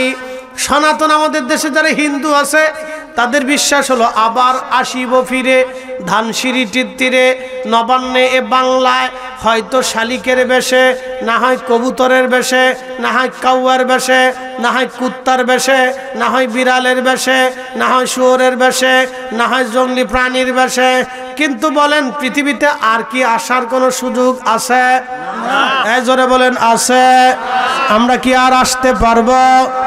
আবার আসিব ফিরে, ধানসিঁড়ির তীরে নবান্নে এ বাংলায়, হয়তো শালিকের বেশে, শালিক হইয়া, কাউয়া হইয়া, কোকিল হইয়া, ঘুঘু হইয়া, পাখি হইয়া। আবার কি আসার কোনো সুযোগ আছে? আর আসার কোনো সুযোগ নাই। ওয়ান টাইম, একবার চান্স। আল্লাহ বললেন, তোমার রিজিক থেকে আমি আল্লাহর পথে ব্যয় করো, ব্যয় করো, ব্যয় করো, ব্যয় করো। তোমার রিজিক থেকে আমি আল্লাহর পথে তুমি ব্যয় করো। যদি না করো তো হাসরের ময়দানে গোশত চামড়াগুলি কামড়িয়ে কামড়িয়ে, নিজের চামড়া নিজের গোশত কামড়ায় কামড়ায় টেনে টেনে ছিঁড়ে ফেলবে, আর বলবে, আল্লাহ আমাদেরকে আবার দুনিয়াতে পাঠান।